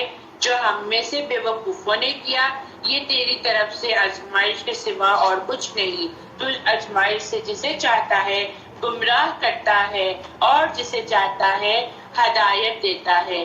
تو ہی ہمارا کارساز ہے، لہٰذا ہمیں بخش دے اور ہم پر رحم فرما، اور تو ہی بہترین بخشش کرنے والا ہے۔ واكتب لنا في هذه الدنيا حسنة وفي الآخرة حسنة وفي الآخرة إنا هدنا إليك، اور ہم لوگوں کے نام دنیا میں بھی نیک لوگوں میں لکھ اور آخرت میں بھی ہم تیری طرف رجوع کرتے ہیں۔ اللہ تعالیٰ نے فرمایا کہ میں اپنا عذاب اسی پر واقع کرتا ہوں جس پر چاہتا ہوں، اور میری رحمت تمام اشیاء کو محیط ہے۔ تو وہ رحمت ان لوگوں کے نام ضرور لکھوں گا جو اللہ سے ڈرتے ہیں اور زکوٰۃ دیتے ہیں اور جو ہماری آیتوں پر ایمان لاتے ہیں، جو لوگ ایسے رسول نبی امی کا اتباع کرتے ہیں جن کو وہ لوگ اپنے پاس تورات اور انجیل میں لکھا ہوا پاتے ہیں، وہ ان کو نیک باتوں کا حکم فرماتے ہیں اور بری باتوں سے منع کرتے ہیں، اور پاکیزہ چیزوں کو حلال بتاتے ہیں اور گندی چیزوں کو حرام فرماتے ہیں، اور ان لوگوں پر جو بوجھ اور توق تھے ان کو دور کرتے ہیں۔ تو جو لوگ اس نبی پر ایمان لاتے ہیں اور ان کی حمایت کرتے ہیں اور ان کی مدد کرتے ہیں اور اس نور کی اتباع کرتے ہیں جو ان کے ساتھ بھیجا گیا ہے، ایسے لوگ پورے کامیابی پانے والے ہیں۔ یہاں پہ دیکھیے رسول امی نبی محمد صلی اللہ علیہ وسلم، آپ صلی اللہ علیہ وآلہ وسلم کو امی کیوں کہا گیا؟ کیونکہ آپ لکھنا پڑھنا نہیں جانتے، اس لیے آپ کو امی کہا گیا کہ آپ لکھنا پڑھنا نہیں جانتے تھے، اور آپ پر جو وحی نازل ہوتی تھی، آپ پر جو علم آتا تھا، اس علم کی مثال کوئی بھی نہیں ہے۔ آپ کو سکھایا جاتا تھا نا، آپ کو بتایا جاتا تھا، اور جو آپ کو سکھایا جاتا تھا، جو علم آپ تک پہنچایا جاتا تھا، اس کی کوئی مثال نہیں۔ وہ پڑھے لکھوں کے پاس بھی نہیں ہے۔ آج ہم پڑھے لکھے ہیں نا، اپنے آپ کو بہت دعویٰ کرتے ہیں، ہم نے ایم اے کر لیا، ایم ایس سی کر لیا، ڈگریز آ گئی، سب کچھ آ گئی، لیکن اگر پوچھا جائے کہ دین کا علم ہے تو اس میں ہم زیرو ہیں۔ تو ہمارے نبی جو پڑھنا نہیں جانتے تھے، جو امی کہلائے جاتے تھے، پڑھنا نہیں جانتے تھے، لیکن ان کے پاس جو علم آتا تھا وہ آج کے علم سے کہیں زیادہ بہتر اور بہترین تھا، اور وہی علم انہوں نے بعد میں امت تک پہنچایا۔ قل يا أيها الناس إني رسول الله إليكم جميعا الذي له ملك السماوات والأرض، آپ کہہ دیجئے اے محمد کہ اے لوگوں، میں تم سب کی طرف اس اللہ تعالیٰ کا بھیجا ہوا ہوں جس کی بادشاہی تمام آسمانوں اور زمینوں میں ہے، اس کے سوا کوئی عبادت کے لائق نہیں، صرف وہی زندگی دیتا ہے اور وہی موت دیتا ہے۔ تو اللہ تعالیٰ پر ایمان لاؤ اور اس کے نبی امی پر جو کہ اللہ تعالیٰ پر اور اس کے احکام پر ایمان رکھتے ہیں، اور ان کا اتباع کرو تاکہ تم راہ پر آ جاؤ۔ اور قوم موسیٰ میں ایک جماعت ایسی بھی ہے جو حق کے موافق ہدایت کرتی ہے اور اسی کے موافق انصاف بھی کرتی ہے، اور ہم نے ان کو 12 خاندانوں میں تقسیم کر کے سب کے الگ الگ جماعتیں مقرر کر دی، اور ہم نے موسیٰ کو حکم دیا کہ جب ان کی قوم نے ان سے پانی مانگا کہ اپنی عصا کو فلاں پتھر پر مارو، پھر فوراً اس سے 12 چشمے پھوٹ نکلیں گے۔ ہر شخص نے اپنے پانی پینے کا مقام معلوم کر لیا، اور ہم نے ان پر آبرہ کو سائے گان بنایا اور ان کو من و سلوہ نازل پہنچایا، کھاؤ نفیس چیزوں میں سے جو کہ ہم نے تم کو دی ہے، اور انہوں نے ہمارا کوئی نقصان نہیں کیا لیکن اپنا ہی نقصان کرتے رہے۔ اب یہاں پر دیکھیں کہ یہاں پہ کہا گیا ہے کہ بنی اسرائیل کو 12 قبیلوں دیے، گروہوں میں بانٹ دیا، اور جب ان لوگوں نے پانی مانگا تو دیکھیں اللہ سبحانہ و تعالیٰ کی طرف سے حکم آیا، وہی نازل ہوئی کہ اس پتھر پر عصا مارو، اور 12 قبیلے تھے۔ تو اللہ تعالیٰ کی قدرت کو دیکھے، جب انہوں نے عصا مارا تو 12 جو گروہ بنا دیے ہوئے تھے ان کے 12 ہی چشمے پھوٹ پڑے، تاکہ ہر کوئی اپنے اپنے مقام سے اپنی اپنی اپنی جگہ سے پانی لے لے. آپ کو پتا پانی کے پیچھے لڑائیاں بھی ہو جایا کرتی ہیں, پہلے میری باری تو پہلے میری باری. صحیح بات ہے نا, ہو جاتی. جن گاؤں میں دیکھے پانی نہیں ہوتا وہاں پہ ایک ہی پمپ لگا ہوتا ہے, تو وہاں پہ بالٹیاں لے جا کر وہاں پہ خواتین جو ہوتی ہیں اکثر لڑ پڑتی ہیں, پہلے میں آئی تھی میں بھروں گی, پہلے میں آئی تھی میں بھروں گی. لیکن یہاں پر دیکھیں اللہ سبحانہ تعالیٰ نے ایک نظام بتا دیا. اور ایک پتھر امیجن کریں, میں سوچتی ہوں کہ اس پتھر میں سے کتنا بڑا پتھر ہوگا کہ جس پہ عصا جب مارا گیا تو 12 چشمے پھوٹ پڑے اور ہر کوئی اپنی اپنی جگہ سے جو ہے وہ پانی لے رہا ہے. اور پھر اوپر کیا کہ اللہ تعالیٰ نے پھر ان کے اوپر بادلوں کا سایہ بھی کر دیا, اور پھر ان کو اللہ تعالیٰ نے نعمتوں سے بھی نوازا, من و سلوہ عطا کیا کہ پاکیزہ چیزیں کھاؤ. اور پھر کیا ہے کہ اس کے بعد انہوں نے جو کچھ کیا تو ہم پر ظلم نہیں کیا, بلکہ انہوں نے خود اپنی ہی جانوں پر ظلم کر لیا. اور جب ان سے کہا گیا تم اس بستی میں ٹھہرو اور اس میں جہاں سے جی چاہے کھاؤ پیو, یعنی کہ رزق حاصل کرو, اور کہو حتتن یعنی ہمیں معاف کر دے, اور شہر کے دروازے میں سجدہ کرتے ہوئے داخل ہونا, یعنی عاجزی کے ساتھ داخل ہونا, تکبر نہ کرنا, عقل نہ کرنا, تو ہم تمہاری خاطر تمہاری خطائیں معاف کر دیں گے, پھر ہم نیکی کرنے والوں کو اور زیادہ دیں گے. پھر ان میں سے جن لوگوں نے ظلم کیا انہوں نے اس لفظ کو جس کا انہیں حکم دیا تھا اس کے برعکس بدل ڈالا. انہوں نے کہنا شروع کر دیا ہنتتن, اس طرح کا ہنتتن تھا, انہوں نے کہنا شروع کر دیا ہنتتن. تب ہم نے آسمان پر ان کے لیے عذاب بھیجا اس لیے کہ وہ ظلم کرتے تھے. اور اے نبی ان یہود مدینہ سے اس بستی ایلا کے بارے میں پوچھیں جو سمندر کے ساحل پر واقع تھی, جب لوگ ہفتے کے دن کے بارے میں حد سے گزر جاتے تھے, جبکہ ان کو ہفتے کے دن کو شکار کرنے سے مچھلیاں پکڑنے سے منع کر دیا تھا, اور ان کو کہا تھا کہ جس دن ان کا ہفتہ نہ ہوتا تو وہ ان کے پاس نہیں آتی تھی. دیکھیں یہ بھی اللہ تعالیٰ کی طرف سے آزمائش تھی, اور یہ نافرمانیاں کرتے تھے پھر بھی, اور نافرمانیاں کرتے ہوئے بھی یہ لوگوں نے کیا طریقہ اختیار کر لیا تھا, جبکہ یہ آزمائش یہ تھی اللہ کی طرف سے ان کی ٹیسٹنگ تھی. اللہ تعالیٰ نے کہا ہفتے والے دن کچھ بھی نہیں کرنا, دریاؤں کے پاس نہیں جانا, لیکن اللہ کی طرف سے آزمائش یہ آتی تھی کہ ہفتے والے دن ان کو منع کر دیا جاتا تھا کہ نہیں جانا, اور ہفتے والے دن ہی دریا میں مچھلیاں بھی آتی. اب ان کا ٹیسٹ ہوا جا رہا ہے نا, لیکن وہ بعض لوگ ایسے تھے جنہوں نے نافرمانیاں کی کہ وہ ہفتے سے پہلے ہی راتوں رات جو تھے وہ دریا کے اندر جال بچھا دیا کرتے تھے, کہتے تھے ہم نے تو جس طرح ہمیں منع کیا گیا ہے ہم تو ویسے ہی کر رہے ہیں. تو اسی طرح ہم انہیں آزماتے تھے اس لیے کہ وہ نافرمانی کرتے تھے. اور جب ان میں سے ایک گروہ نے دوسرے گروہ سے کہا کہ تم اپنے لوگوں کو نصیحت کیوں کرتے ہو جنہیں اللہ ہلاک کرنے والا ہے یا سخت عذاب دینے والا ہے, انہوں نے جواب دیا اس لیے کہ ہم تمہارے رب کے حضور معذرت کر سکے اور شاید کہ وہ اللہ تعالیٰ سے ڈرے. پھر جب انہوں نے وہ باتیں بھلا دی جن کی انہیں نصیحت کی گئی تھی تو ہم نے ان لوگوں کو نجات دی جو بہت برے کام سے روکتے تھے, اور ہم نے ان لوگوں کو بدترین عذاب کے ساتھ پکڑ لیا جنہوں نے زیادتی کی تھی اس لیے کہ وہ نافرمانی کرتے تھے. پھر جب انہوں نے اس معاملے میں سرکشی کی جس سے انہیں روکا گیا تھا تو ہم نے ان سے کہا ہو جاؤ ذلیل بندر, یعنی کہ اس بستی میں 3 طرح کے لوگ پائے گئے تھے. سب سے پہلے جو مچھلیاں پکڑتے تھے, دوسرے جو نہیں پکڑتے تھے اور پکڑنے والوں کو بھی منع کرتے تھے, تیسرا جو ان سے کنارہ کش تھے, خود نہیں پکڑتے تھے لیکن منع بھی نہیں کرتے تھے. ٹھیک ہے, تو بچایا کن لوگوں کو گیا؟ دوسری کیٹیگری والوں کو, کہ جنہوں نے خود بھی مچھلیاں نہیں پکڑی اور دوسروں کو بھی منع کیا.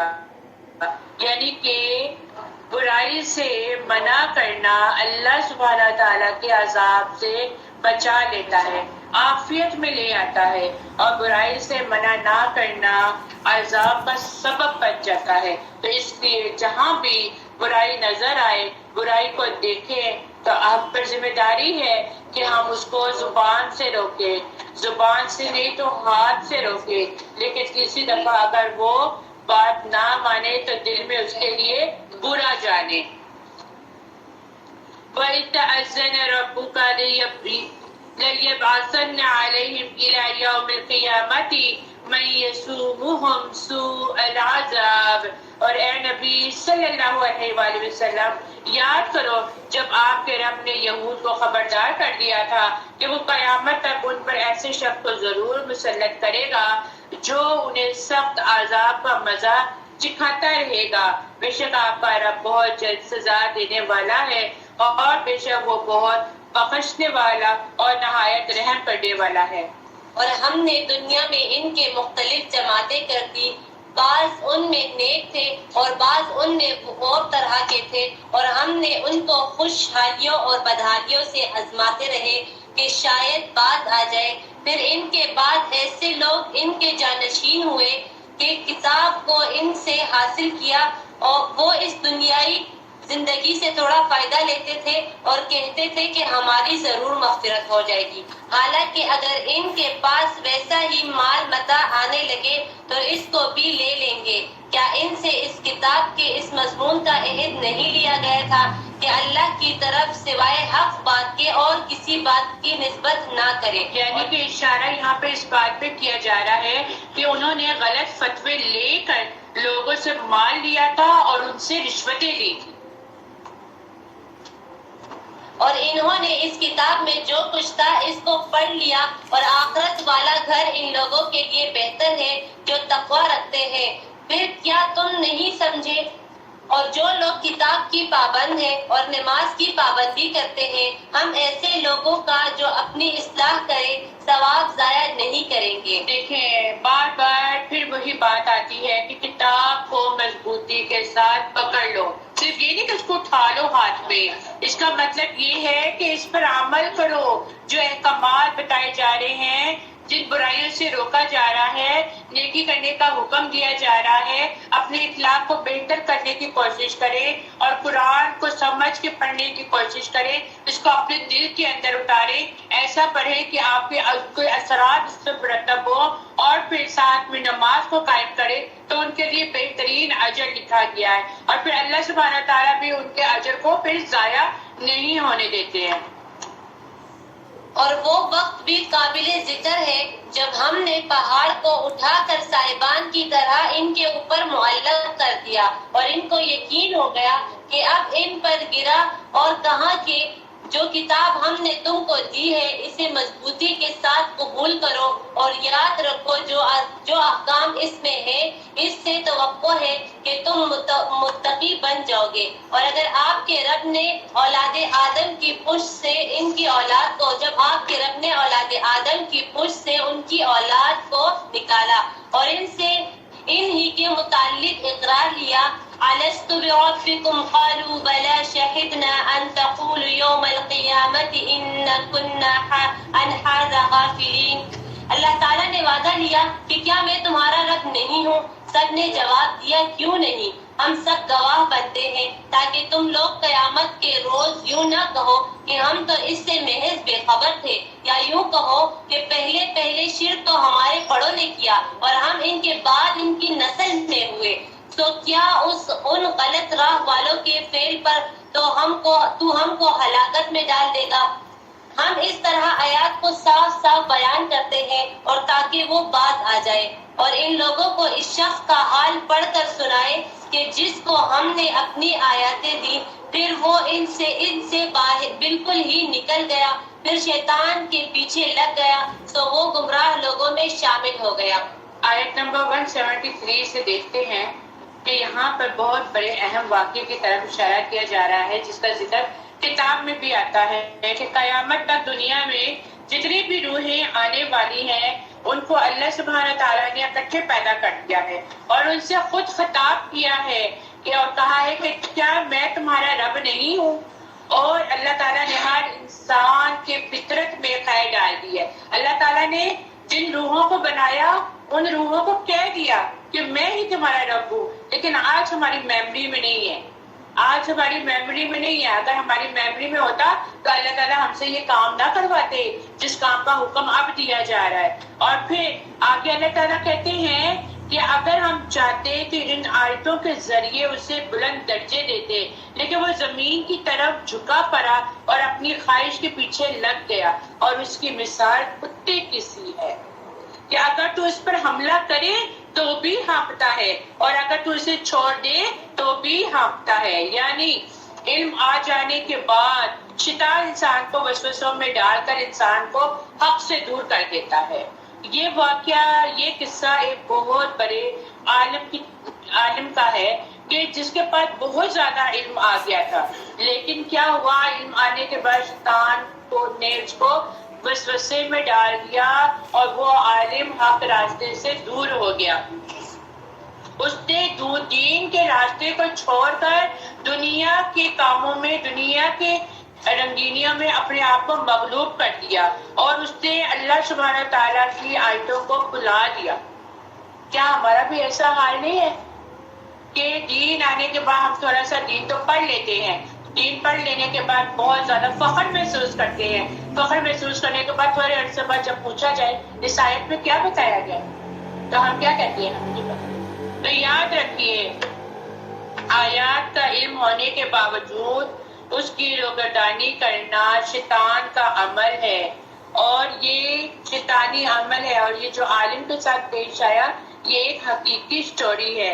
اور پھر کہا جاتا ہے ذَلِكَ مَثَلُ الْقَوْمِ الَّذِينَ كَذَّبُوا بِآيَاتِنَا فَاقْصُصِ الْقَصَصَ لَعَلَّهُمْ يَتَفَكَّرُونَ.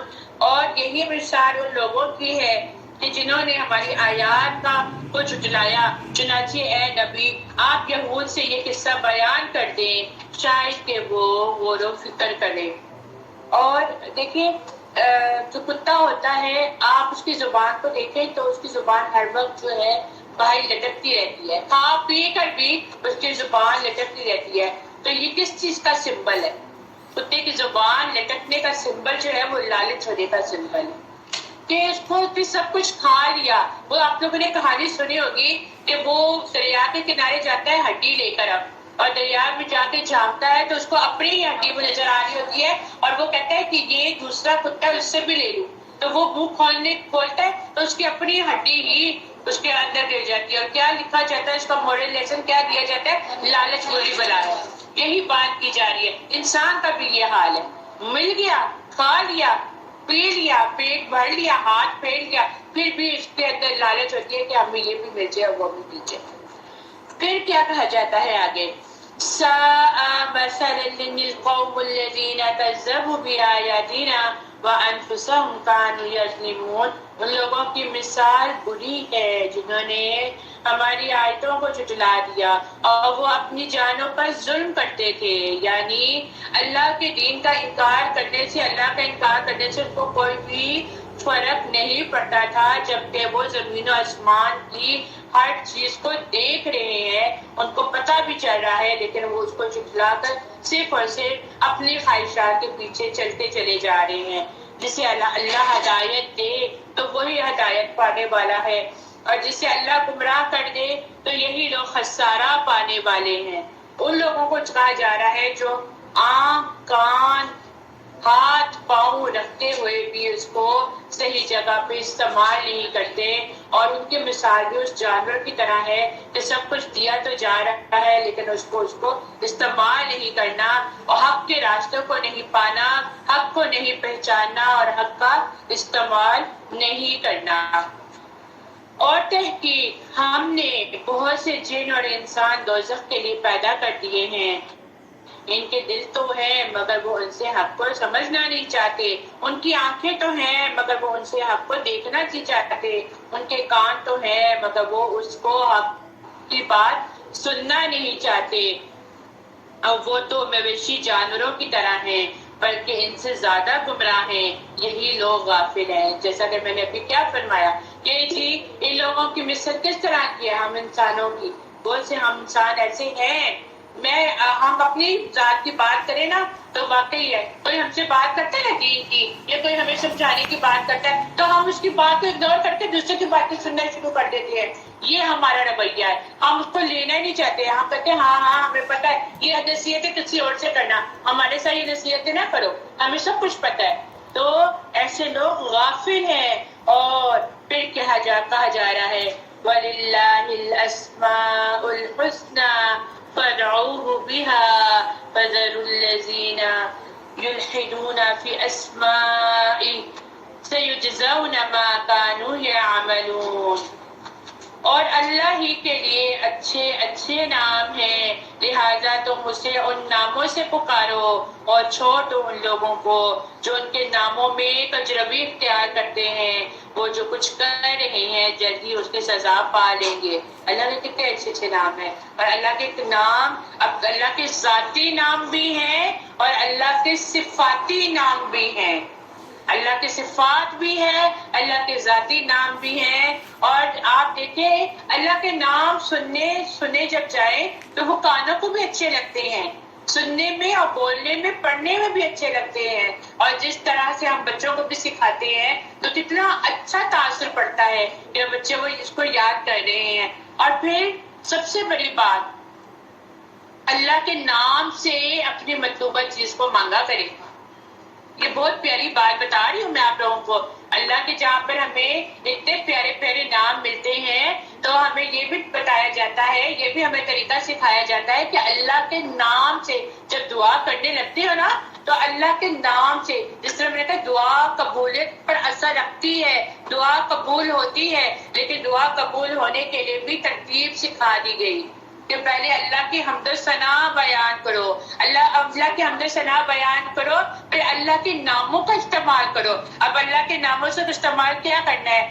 یا رحیم, یا رحمان, یا اللہ تو ہم پر رحم کر دے, یا اللہ تو بہت رحمت والا ہے, یا اللہ تیری رحمت تو تسلسل والی ہے, یا اللہ تو 70 موت سے زیادہ محبت کرتا ہے, یا اللہ تو ہم پر بھی رحم کر دے. پھر کیا ہے؟ اے رزاق, یا رازق ہو, ہے نا اللہ کا نام کہ اللہ تعالیٰ مجھ پہ رزق کے دروازے کھول دے. تنگی آ رہی ہے, راستے بند ہو گئے ہیں تو کہہ دے یا فتاح, اے اللہ, اے دروازے کھولنے والے, تنگی کے دروازے کھول دے. تو کیسے؟ اور پھر تجربی کرنے سے کیا مراد ہے؟ ہم ان ناموں کے اندر یہ تو نہیں ہے, یہ تو پتہ تم کس فرقے کی اللہ کے نام پڑھ رہے ہو, یہ تو ایسا نہیں لکھا گیا, یہ ہم لوگوں کا ہے. اب ہم لوگ ایک طرف سے اللہ کے نام شروع دن سے پڑھتے ہوئے آ رہے ہیں, اس میں تھوڑا سا اگر ہم نے اللہ کے صفاتی نام کو ایڈ کر دیا تو جی فرقے ہی بدل دیتے ہیں لوگ. لوگ کہہ دیتے ہیں نہیں یہ تو ہم نے پڑھا ہی نہیں, ساری زندگی تو ہم ایک ہی اللہ کے نام 99 نام پڑھتے آئے, یہ بیچ میں کون سے نام ہے؟ تو بھائی جہاں پہ اللہ کے ذاتی نام ہے وہاں پہ اللہ کے صفاتی نام بھی ہیں. یا غفور, بخشنے والے, یا اللہ تو بخشنے والا ہے, ہمارے گناہوں کو بھی بخش دے. یہ ہے نہیں سمیع العلیم, اللہ تو خوب سننے والا ہے, یا اللہ ہماری فریاد کو بھی سن لے. یہ کیا ہے؟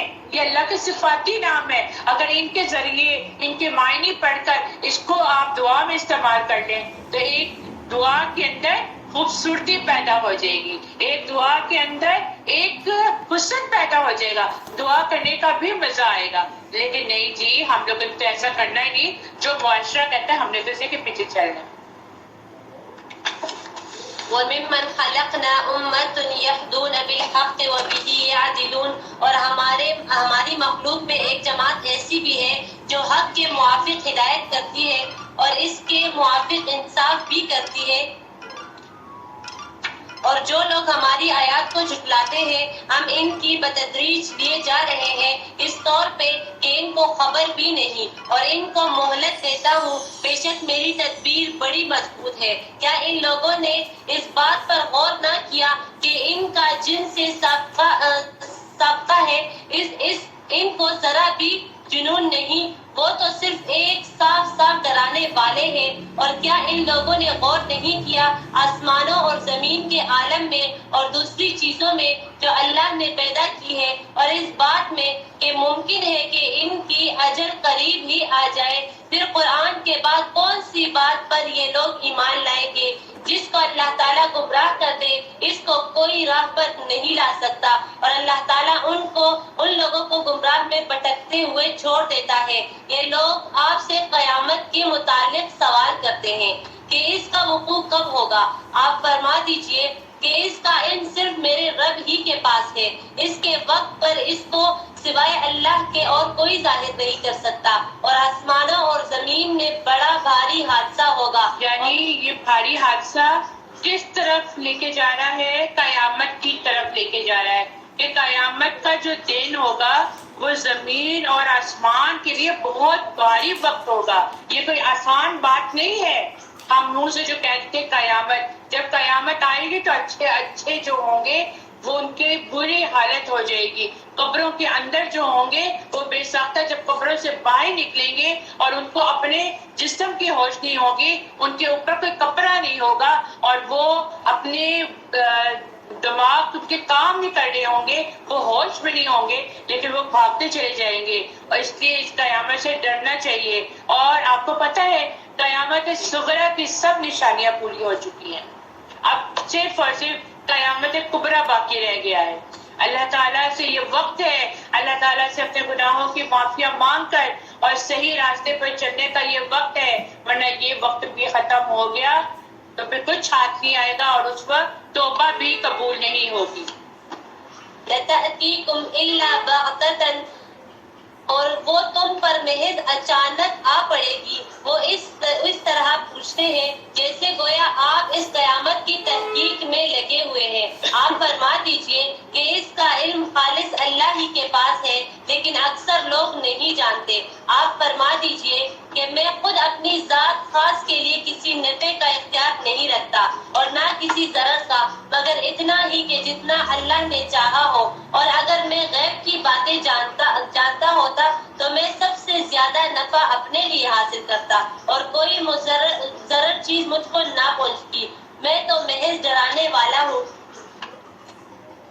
اور بشارت دینے والا ہوں ان لوگوں کو جو ایمان رکھتے ہیں۔ اور اللہ تعالیٰ ایسا ہے جس نے تم کو ایک تن واحد سے پیدا کیا اور اسی سے اس کا جوڑا بنایا تاکہ وہ اس اپنے جوڑے سے انس حاصل کرے۔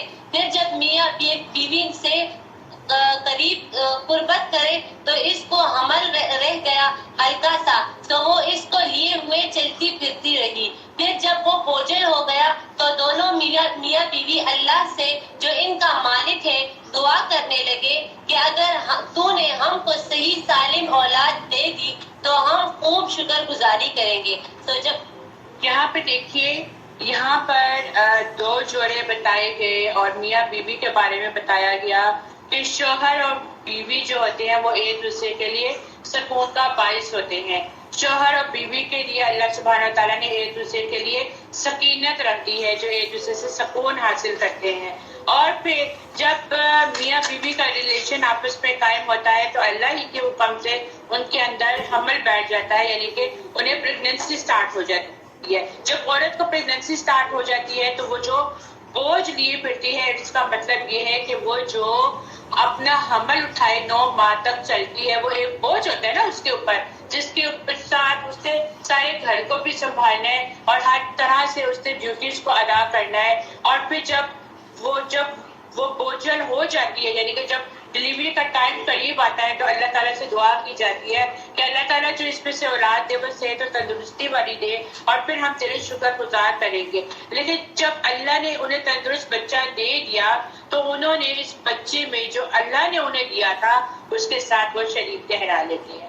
اتنا غلط فعل ہے۔ جو کام وہ اللہ سبحانہ تعالیٰ کرتے ہیں اور پھر اللہ سبحانہ تعالیٰ سے وہ مانگتے بھی ہیں، اللہ سبحانہ تعالیٰ سے فریاد بھی کرتے ہیں، آ جانے کے بعد پھر وہ کیا کرتے ہیں کہ وہ پیر و فقیروں کے پاس لے جا کر تعویذیں ڈالنا، کچھ کرنا، اس طرح کے الٹے کاموں میں پڑ جاتے ہیں، اللہ کے ساتھ کسی اور کو شریک کر دیتے ہیں۔ اللہ تو اس سے بہت اونچا ہے جس پہ وہ شرک کرتے ہیں۔ کیا وہ ان کو اللہ کے شریک ٹھہراتے ہیں جو کوئی چیز بھی پیدا نہیں کر سکتا، جبکہ وہ تو خود پیدا کیے جاتے ہیں، یعنی کہ ان کے اختیار لے کے جاتے ہیں جن کو اختیار ہی نہیں دیا ہوا اللہ تعالیٰ نے کسی چیز کا، تو لیکن وہ پھر بھی وہ تو خود محتاج ہوتے ہیں، وہ تو خود اللہ سے مانگتے تو اللہ تعالیٰ ان کو عطا کرتا ہے، تو وہ کیسے کوئی چیز پیدا کر سکتے ہیں؟ اور وہ ان مشرکین کی مدد کرنے کی طاقت نہیں رکھتے اور نہ اپنی مدد کر سکتے ہیں۔ اگر تم انہیں ہدایت کی طرف بلاؤ گے تو وہ تمہاری طرف نہیں آئیں گے، تمہارے لیے برابر ہے کہ تم انہیں ہدایت کی طرف بلاؤ، خاموش ہو رہو یا خاموش ہو رہو۔ اے مشرکو، بے شک وہ لوگ جنہیں تم اللہ کے سوا پکارتے ہو وہ تمہیں جیسے بندے ہیں۔ اچھا، تو جب تم ان کو پکارو تو انہیں تمہاری پکار کا جواب دینا چاہیے اگر تم سچے ہو۔ اب یہاں پہ چیلنج کیا جا رہا ہے، یہاں پہ چیلنج کیا جا رہا ہے کہ جن کو تم اللہ کے سوا پکارتے ہو وہ تو خود محتاج ہیں، اور اگر تم کہتے ہو کہ وہ ہماری دعاؤں کو قبول کرتے ہیں، اگر تم سچی ہو تو ان سے دعا کرو، تو ان سے کہو کہ ہمیں یہ عطا کرے، تو وہ کیا عطا کریں گے؟ نہیں کر سکتے، نہیں کر سکتے۔ اسی لیے اے نبی، مشرکین سے پوچھئے کیا ان معبودوں کے ایسے پاؤں ہیں کہ وہ ان سے چلتے ہوں؟ یعنی کہ وہ جو بت بنا لیتے ہیں، وہ جو کر لیتے ہیں، کیا ان کے پاس ایسی کوئی چیز ہے، ان کا پاؤں چلے ہیں، وہ زندہ ہیں، جن کی تم تردید کر رہے ہو، جن کے پیچھے تم بھاگ رہے ہو، یا ان کے ایسے ہاتھ ہیں کہ وہ ان سے پکڑتے ہوں؟ کیا وہ کام کر رہے ہیں؟ کیا ان کی ایسی آنکھیں ہیں کہ وہ ان سے دیکھتے ہوں؟ کیا ان کے ایسے کان ہیں کہ وہ ان سے ہوتے ہوں؟ ہاتھ، پاؤں، آنکھ، کان، ان کا ہونا کیا ہے کہ اس سے آپ دوسروں کی مدد کریں؟ یہ نہیں کہ جو اس زمینوں پہ خود چلے گئے ہیں یا جو بت بنا بیٹھے ہیں ان کے ہاتھ پاؤں بنا لو اور تو یہ ہمیں دیتے ہیں، تو ان کے تو ہاتھ پاؤں کام ہی نہیں کر رہے ہیں۔ تو کیا کہا گیا؟ ہاتھ، پاؤں، آنکھ، کان ہونے کا مقصد کیا ہے کہ اس سے آپ دوسروں کو کی مدد کرو، ان کو دوسروں کو صحیح راہ دکھاؤ، غلط سے روکو اور صحیح راستے کا انتخاب کرواؤ۔ کہہ دیجئے تم اپنے شریکوں کو تو بلا لو، پھر تم میرے خلاف جو چاہو تدبیر کرو، پھر مجھے مہلت نہ دو، پھر دیکھو وہ میرا کیا بگاڑتے ہیں۔ کہہ دیجئے بے شک میرا کارساز تو اللہ ہی ہے جس نے یہ کتاب نازل کی، اور وہی نیک لوگوں کی کارسازی کرتا ہے، اور جنہیں تم اللہ کے سوا پکارتے ہو وہ تمہاری مدد کرنے کی صلاحیت نہیں رکھتے اور نہ وہ اپنی مدد کر سکتے ہیں، اور اگر تم انہیں ہدایت کی طرف بلاؤ تو وہ سن نہ پائیں گے۔ اور اے نبی، آپ انہیں دیکھتے ہیں کہ بظاہر وہ آپ کی طرف دیکھ رہے ہیں حالانکہ وہ نہیں دیکھتے۔ آپ ان سے درگزر کیجئے، آپ ان سے درگزر کیجئے اور نیک کام کا حکم دیجئے اور جاہلوں سے کنارہ کر لیجئے، اور اگر آپ کو شیطان کا کوئی وسوسہ ابھارے تو اللہ کی پناہ مانگ لیجئے، انہ سمیع علیم، بے شک وہ خوب سننے والا، خوب جاننے والا ہے۔ یہاں پر آگے نا اللہ کا صفاتی نام سمیع علیم۔ اور پھر کیا کہا گیا یہاں پر؟ آپ کو یہ کہا گیا کہ آپ کا کام ہے کہ آپ نیک کام کا حکم دیتے رہیں، اور جو جاہل لوگ ہیں جو آپ سے کی بات نہیں مانتے ان سے آپ کنارہ کشی کر لیں، اور اگر شیطان آ کر آپ کو تنگ کرتا ہے تو آپ اس سے اللہ سبحانہ تعالیٰ کی پناہ مانگ دیا کریں۔ بے شک جن لوگوں نے تقوی اختیار کیا، جب انہیں شیطان کی طرف سے کوئی وسوسہ آتا ہے تو وہ چونک پڑتے ہیں، پھر وہ یکایک سوجھ بوجھ والے ہو جاتے ہیں، ایک دم اٹینشن ہو جاتے ہیں، اور اس کے اندر جن کے اندر تقوی اور ایمان بھرا ہوتا ہے، جب ان کے ایسے وسوسہ آتا ہے تو وہ ایک دم سے خود کو ہی کہہ دیتے ہیں نہیں یہ تو شیطان کا وسوسہ۔ اکثر ہوتا ہے نا ہمارے ساتھ کہ بیٹھے بیٹھے ہم لوگ کوئی نہ کوئی بات کر لیتے ہیں، آنکھ پھڑک گئی، پتہ نہیں کچھ ہونے والا ہے، پتہ نہیں کیا ہونے والا ہے، ایسا ہونے والا ہے، ویسا ہونے والا ہے۔ یہ ہمارے خام خیالی ہے، یہ شیطان کا حملہ ہے، یہ شیطان کا وسوسہ ہے، اور ان کے بھائی شیطان انہیں گمراہی میں کھینچ لیتے ہیں اور اس پہ وہ کوئی کمی نہیں کرتے۔ اور اے نبی، جب آپ ان کے پاس کوئی نشانی نہیں لاتے تو وہ کہتے ہیں تم کیوں نہیں لائے ہو؟ کہہ دیجئے میں تو صرف اس چیز کا اتباع کرتا ہوں جو میرے رب کی طرف سے وحی کی جاتی ہے، یہ تمہارے رب کی طرف سے روشن دلائل ہے۔ اور ہدایت اور رحمت ہے ان لوگوں کے لیے جو ایمان لے کر آتے ہیں۔ اور جب قرآن پڑھا جائے تو اسے توجہ سے کان لگا کر سنو اور خاموش ہو تاکہ تم پر رحم کیا جائے۔ جو لوگ چاہتے ہیں کہ ان پر اللہ سبحانہ و تعالیٰ کی رحمت آئے ان کو کیا چاہیے؟ جہاں پر گھر ہو، باہر ہو، کسی محفل میں بیٹھے ہو، کچھ ہو، جہاں پر قرآن کی محفل سجی ہو، جہاں پہ قرآن سنا جا رہا ہو، وہاں پہ کسی چیز کو اگنور نہیں کرنا چاہیے۔ قرآن کو دھیان سے توجہ کے ساتھ سننا چاہیے۔ گھروں میں اکثر ہمارے گھروں میں ٹی وی میں قرآن کی تلاوت لگی ہوتی ہے اور قرآن کی تلاوت لگا کر ہم لوگ باتیں کر رہے ہوتے ہیں۔ ایسا بھی نہیں کرنا چاہیے۔ اس وقت ہمارا فرض کیا بنتا ہے کہ ہم خاموش ہو کے صرف تلاوت سنیں۔ اور اگر گھر میں ایک بچہ پڑھ رہا ہے قرآن، کوئی خاتون پڑھ رہی ہے، کوئی مرد حضرات قرآن پڑھ رہے ہیں تو ہم اپنی باتوں میں لگے ہیں؟ نہیں، اس وقت ہمارا یہ فرض بنتا ہے کہ خاموشی سے ہم ان کا قرآن سنیں، ان کی تلاوت سنیں۔ اے نبی، پھر اپنے رب کو صبح اور شام اپنے دل میں یاد کیجیے، عاجزی سے اور ڈرتے ہوئے، ہلکی اور پست آواز سے، اور آپ غافلوں میں شامل نہ ہو جائیں۔ بہت اہم بات کی جا رہی ہے یہاں پر کہ اللہ کا ذکر صبح اور شام کرنا ہے۔ یعنی کہ صبح اور شام میں اللہ کا ذکر سے کیا مراد ہے کہ اللہ سبحانہ تعالیٰ نے صبح اور شام کے جو اذکار بتا دیے ہیں، جو آپ کی پروٹیکشن کرتے ہیں، ان کو آپ نے پڑھنا ہے، ان کو آپ نے یاد کرنا ہے۔ ان کو صبح کے ٹائم پڑھیں، کہتے ہیں صبح کے اذکار پڑھیں، شام تک آپ کو کوئی بھی چیز آپ کو اللہ کے اذن کے بغیر نقصان نہیں پہنچائے گی۔ اور پھر عصر کے بعد، عصر کے ٹائم آپ شام کے اذکار پڑھیں تو رات تک کوئی بھی چیز آپ کو نقصان نہیں پہنچائے گی۔ انشاءاللہ تعالیٰ اللہ کے حکم سے رمضان کے بعد آپ لوگوں کو صبح اور شام کے اذکار بھی یاد کروائے جائیں گے انشاءاللہ تعالیٰ۔ پھر کیا کہا جاتا ہے کہ صبح بھی دعائیں مانگیں اور شام کو بھی دعائیں مانگیں۔ یہ نہیں کہ بس ایک ٹائم پہ دعا مانگی بس کام پورا ہو گیا۔ اللہ تعالیٰ تو دعا مانگنے والوں کو پسند کرتا ہے۔ چلتے پھرتے اٹھتے بیٹھتے کام کرنے، اللہ سے سرگوشیاں کرتے رہیں، اللہ سے دعائیں مانگتے رہیں۔ پھر تیسری بات یہاں پہ کیا بتا دی گئی ہے کہ دل میں دعا مانگتے وقت آپ کے اندر عاجزی اور انکساری ہونی چاہیے۔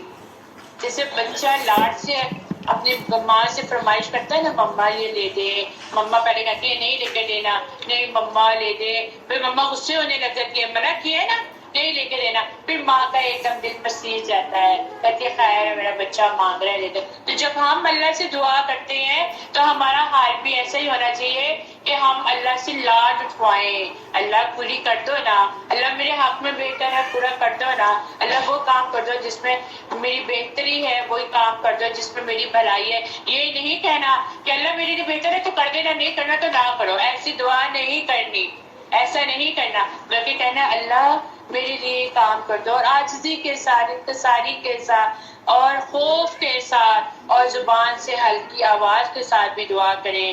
اللہ کے نبی صلی اللہ علیہ وآلہ وسلم نے فرمایا اللہ سے دل کی قبولیت کے ساتھ دعا کریں، کیونکہ اللہ غافل دل کی دعا قبول نہیں کرتا۔ اللہ تعالیٰ سے دعا کریں، اللہ تعالیٰ ہر جائز دعا ہمارے حق میں قبول کریں، اور اللہ سبحانہ تعالیٰ ہمارے گناہوں کو معاف کریں۔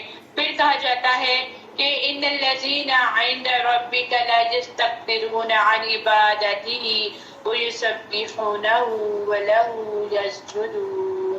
یہ آیت سجدہ ہے، اور آپ کے رب کے پاس ہیں، وہ اس کی عبادت سے تکبر نہیں کرتے، اس کی تسبیح کو بیان کرتے ہیں اور اسی کو وہ سجدہ کرتے ہیں۔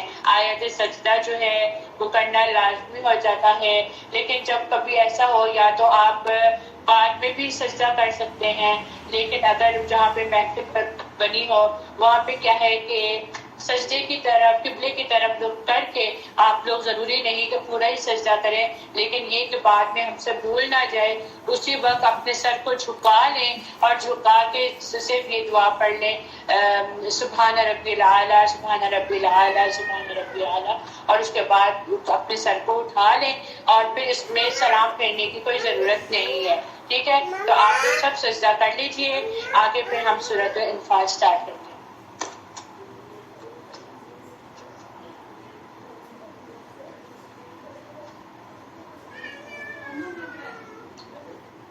ضروری نہیں ہے، آپ سجدے کے ادھر قبلے کی طرف بھی رخ کر سکتے ہیں اور ویسے سورۃ الانفال، یہ سورہ جو ہے جنگ بدر کے بارے میں ہے۔ یہ پہلی جنگ تھی جو مسلمانوں نے فی سبیل اللہ لڑی تھی، اور اس دن کو یوم الفرقان بھی کہا گیا ہے، کیونکہ اس دن فیصلہ ہو گیا تھا کہ کامیاب کون ہوگا اور آئندہ کون آگے بڑھے گا۔ مسلمان 313 تھے جبکہ دشمن 1000 کی تعداد میں تھے۔ مسلمان کے پاس 1 یا 2 گھوڑے تھے جبکہ دشمنوں کے پاس 300 گھوڑے تھے۔ بظاہر کوئی تناسب نظر نہیں آتا تھا۔ بالآخر مسلمانوں کو ہی فتح ہوئی اور پھر مال غنیمت آیا، اور پھر اس کے بعد اللہ سبحانہ و تعالی کیا فرماتے ہیں؟ بسم اللہ الرحمن الرحیم۔ يسألونك عن الأنفال قل الأنفال لله والرسول واتقوا الله وأصلحوا ذات بينكم وأطيعوا الله ورسوله إن كنتم مؤمنين إنما المؤمنون الذين إذا ذكر الله وجلت قلوبهم وإذا تليت عليهم آياته زادتهم إيمانا وعلى ربهم يتوكلون الذين يقيمون الصلاة ومما رزقناهم ينفقون۔ یہ لوگ آپ سے غنیمت کا حکم دریافت کرتے ہیں، آپ فرما دیجئے کہ یہ غنیمتیں اللہ کی راہیں ہیں اور رسول کی ہیں، تو تم اللہ سے ڈرو اور اپنے باہمی تعلقات کی اصلاح کرو اور اللہ تعالیٰ اور اس رسول کی اطاعت کرو اگر تم ایمان والے ہو۔ بس ایمان والے تو ایسے ہوتے ہیں کہ جب اللہ تعالیٰ کا ذکر آتا ہے تو ان کے قلوب ڈر جاتے ہیں، اور جب اللہ کی آیاتیں ان پر پڑھ کر سنائی جاتی ہے تو وہ آیاتیں ان کے ایمان کو اور زیادہ کر دیتی ہے، اور وہ لوگ اپنے رب پر توکل کرتے ہیں جو کہ نماز کی پابندی کرتے ہیں، اور ہم نے ان کو جو کچھ دیا ہے اس میں سے خرچ کرتے ہیں۔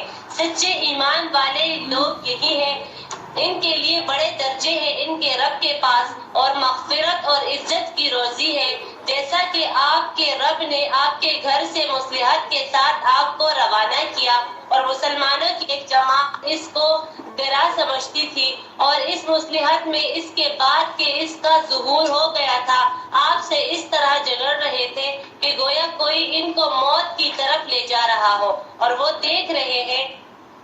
اور تم لوگ اس وقت کو یاد کرو جبکہ اللہ تم سے ان 2 جماعتوں میں سے ایک کا وعدہ کر رہا تھا کہ وہ تمہارے ہاتھ آ جائے گی، اور تم اس تمنا میں تھے کہ خیر مصلح جماعت ہمارے ہاتھ آ جائے، اور اللہ تعالیٰ کو یہ منظور تھا کہ اپنے احکام سے حق ثبوت کر دے اور ان کافروں کی بنیاد مٹا دے، تاکہ حق کا حق ہونا اور باطل کا باطل ہونا ثابت کر دے، گویا مجرم لوگ ناپسند ہی کرے۔ اس وقت کو یاد کرو کہ تم اپنے رب سے فریاد کر رہے تھے، پھر اللہ تعالیٰ نے تمہاری سنی کہ میں تم کو 1000 فرشتوں سے مدد کروں گا جو سلسلہ وار چلتی آئے گی، اور اللہ نے یہ امداد محض اس لیے کی کہ بشارت ہو اور تاکہ تمہارے دلوں کو قرار ہو جائے،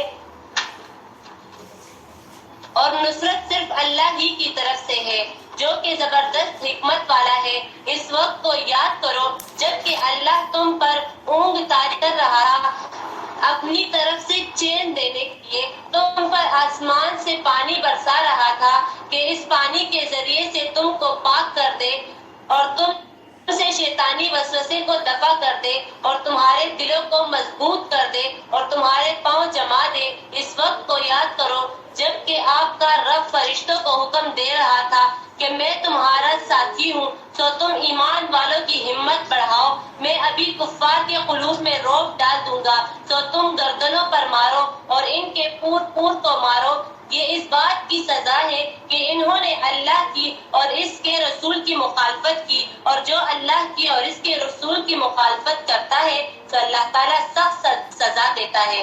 تو یہ سزا چکھو اور جان رکھو کہ کافروں کے لیے جہنم کا عذاب مقرر ہے۔ اے ایمان والو، جب تم کافروں سے روبرو ہو رہے تھے تو جب تم کافروں سے مقابل ہو جاؤ تو ان سے پشت پھیر کر نہ پھرو، اور جو ان سے اس موقع پر پشت پھیرے گا مگر ہاں لڑائی کے لیے پینترا کرتا ہوا یا اپنی جماعت کی طرف پناہ لیتا ہوا اس سے مستثنا ہے۔ باقی اور جو ایسا کرے گا وہ اللہ کی غضب میں آ جائے گا اور اس کا ٹھکانہ دوزخ ہوگا، اور وہ بہت ہی بری جگہ ہے۔ تو تم نے انہیں قتل نہیں کیا لیکن اللہ تعالیٰ نے ان کو قتل کیا، اور آپ نے خاک کی مٹی نہیں پھینکی لیکن اللہ تعالیٰ نے وہ پھینکی، اور تاکہ مسلمانوں کو اپنی طرف سے ان کی محنت کو خوب عوض دے۔ بلا شبہ اللہ تعالیٰ خوب سننے والا اور جاننے والا ہے۔ یہاں پہ تھوڑا سا آپ لوگوں کو ڈیٹیل بتاتی جاؤں کہ جنگ بدر کی ساری صورتحال ان کے سامنے رکھ دی گئی تھی، اور جس طرح اللہ نے تمہاری وہاں مدد فرمائی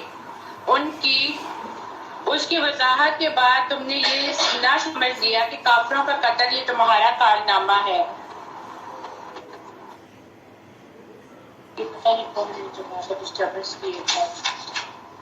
جنگ بدر میں ان میں نبی پاک صلی اللہ علیہ وآلہ وسلم نے کنکریوں کی ایک مٹھی بھر کر کافروں کی طرف پھینکی تھی، جسے ایک تو اللہ تعالیٰ نے کافروں کے چہروں اور آنکھوں تک پہنچا دیا، اور دوسرے اس میں یہ تاثیر پیدا فرما دی کہ اس سے ان کی آنکھیں چندھیا گئی اور انہیں کچھ بھی سجائی نہیں دیا۔ یہ معجزہ بھی جو اس وقت اللہ کی مدد سے ظاہر ہوا تھا، مسلمانوں کی کامیابی میں بہت مددگار ثابت ہوا۔ اللہ سبحانہ و تعالیٰ فرما رہے ہیں کہ اے پیغمبر، کنکریاں بے شک آپ نے پھینکی تھی لیکن اس میں تاثیر ہم نے پیدا کی تھی، اور اگر ہم اس میں یہ تاثیر پیدا نہ کرتے تو یہ کنکریاں کیسے پڑ سکتی؟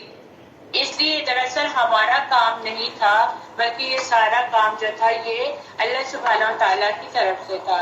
اور یہاں پر جو بات بتائی گئی ہے بلاءً حسنًا، یعنی یہاں نعمت کے معنی میں ہے، اچھے انعام سے نوازا یعنی نعمت سے نوازا، یعنی اللہ کی یہ تائید اور نصرت اللہ کا انعام ہے جو مومنوں پر ہوا۔ اور دوسرا مقصد یہ بھی تھا کہ اس کا کافروں کی تدبیر کو کمزور کرنا تھا اور اس کی قوت کو توڑنا تھا، کہ جیسے آیت میں بتا دیا گیا کہ یہ تھی بات ہماری حکمت، اور بے شک اللہ تعالیٰ کافروں کی چال کو کمزور کرنے والا ہے۔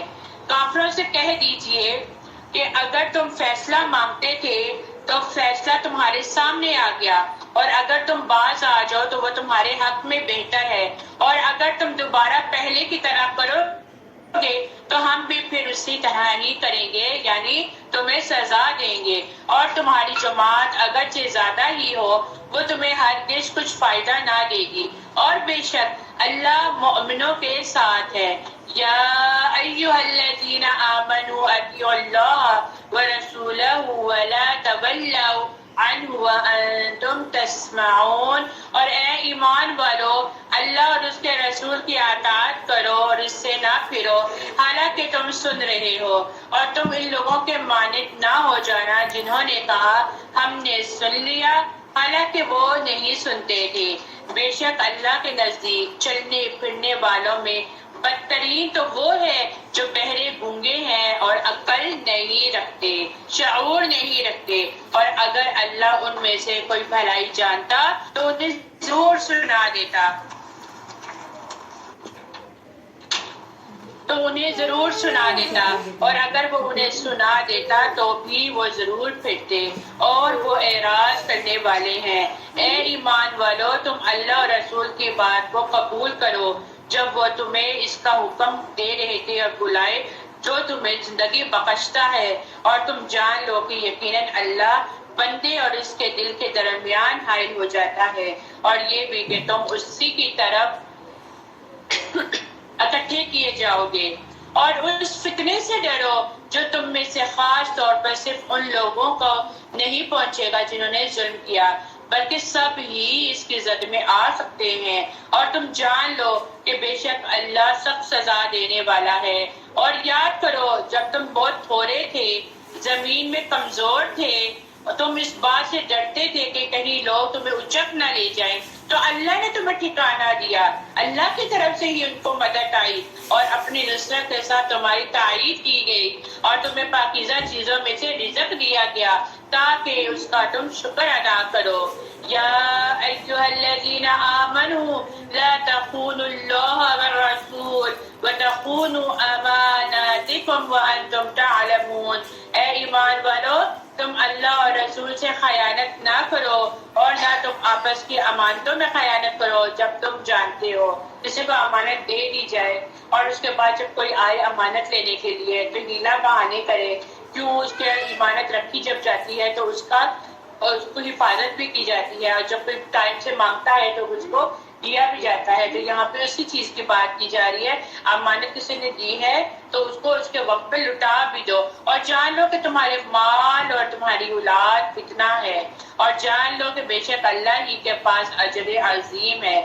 مال اور اولاد کی محبت ہی عام طور پر انسان کو خیانت پر اللہ اور اس کے رسول کی اطاعت سے گریز پر مجبور کرتی ہے، اس لیے اس کو فتنہ یعنی کہ اس کو آزمائش کہا گیا ہے، یعنی اس کے ذریعے سے انسان کی آزمائش ہوتی ہے کہ ان کی محبت میں امانت اور اطاعت کے تقاضے پورے کرتا ہے یا نہیں کرتا، اور اگر وہ پورے کرتا ہے تو سمجھ لو کہ وہ اس آزمائش میں کامیاب ہے بجائے کہ دوسرے کاموں میں۔ اور پھر اے ایمان والو، اگر تم اللہ سے ڈرو تو وہ تمہارے لیے نکلنے کی راہ بنا دے گا، اور تم سے تمہاری برائیاں دور کر دے گا، اور تمہیں بخش دے گا، اور اللہ بہت بڑے فضل والا ہے۔ اور اے نبی، یاد کیجئے جب وہ لوگ جنہوں نے کفر کیا آپ کے بارے میں تدبیر کر رہے تھے تاکہ وہ آپ کو قید کر دے یا آپ کو قتل کر دے یا آپ کو مکہ سے نکال دے، اور وہ تدبیریں کر رہے تھے، اور اللہ بھی تدبیر کر رہا تھا، اور اللہ بہترین تدبیر کرنے والا ہے۔ اور جب ان پر ہماری آیتیں پڑھی جاتی ہیں تو وہ کہتے ہیں یقیناً ہم نے سن لی، اور اگر ہم چاہیں تو اس طرح کا کلام بھی کر سکتے ہیں، یہ تو اگلے لوگوں کی ہی داستانیں ہیں۔ وَإِذْ قَالُوا اللَّهُمَّ إِنْ كَانَ هَذَا هُوَ الْحَقُّ مِنْ عِنْدِكَ فَأَمْطِرْ عَلَيْنَا حِجَارَةً مِنَ السَّمَاءِ۔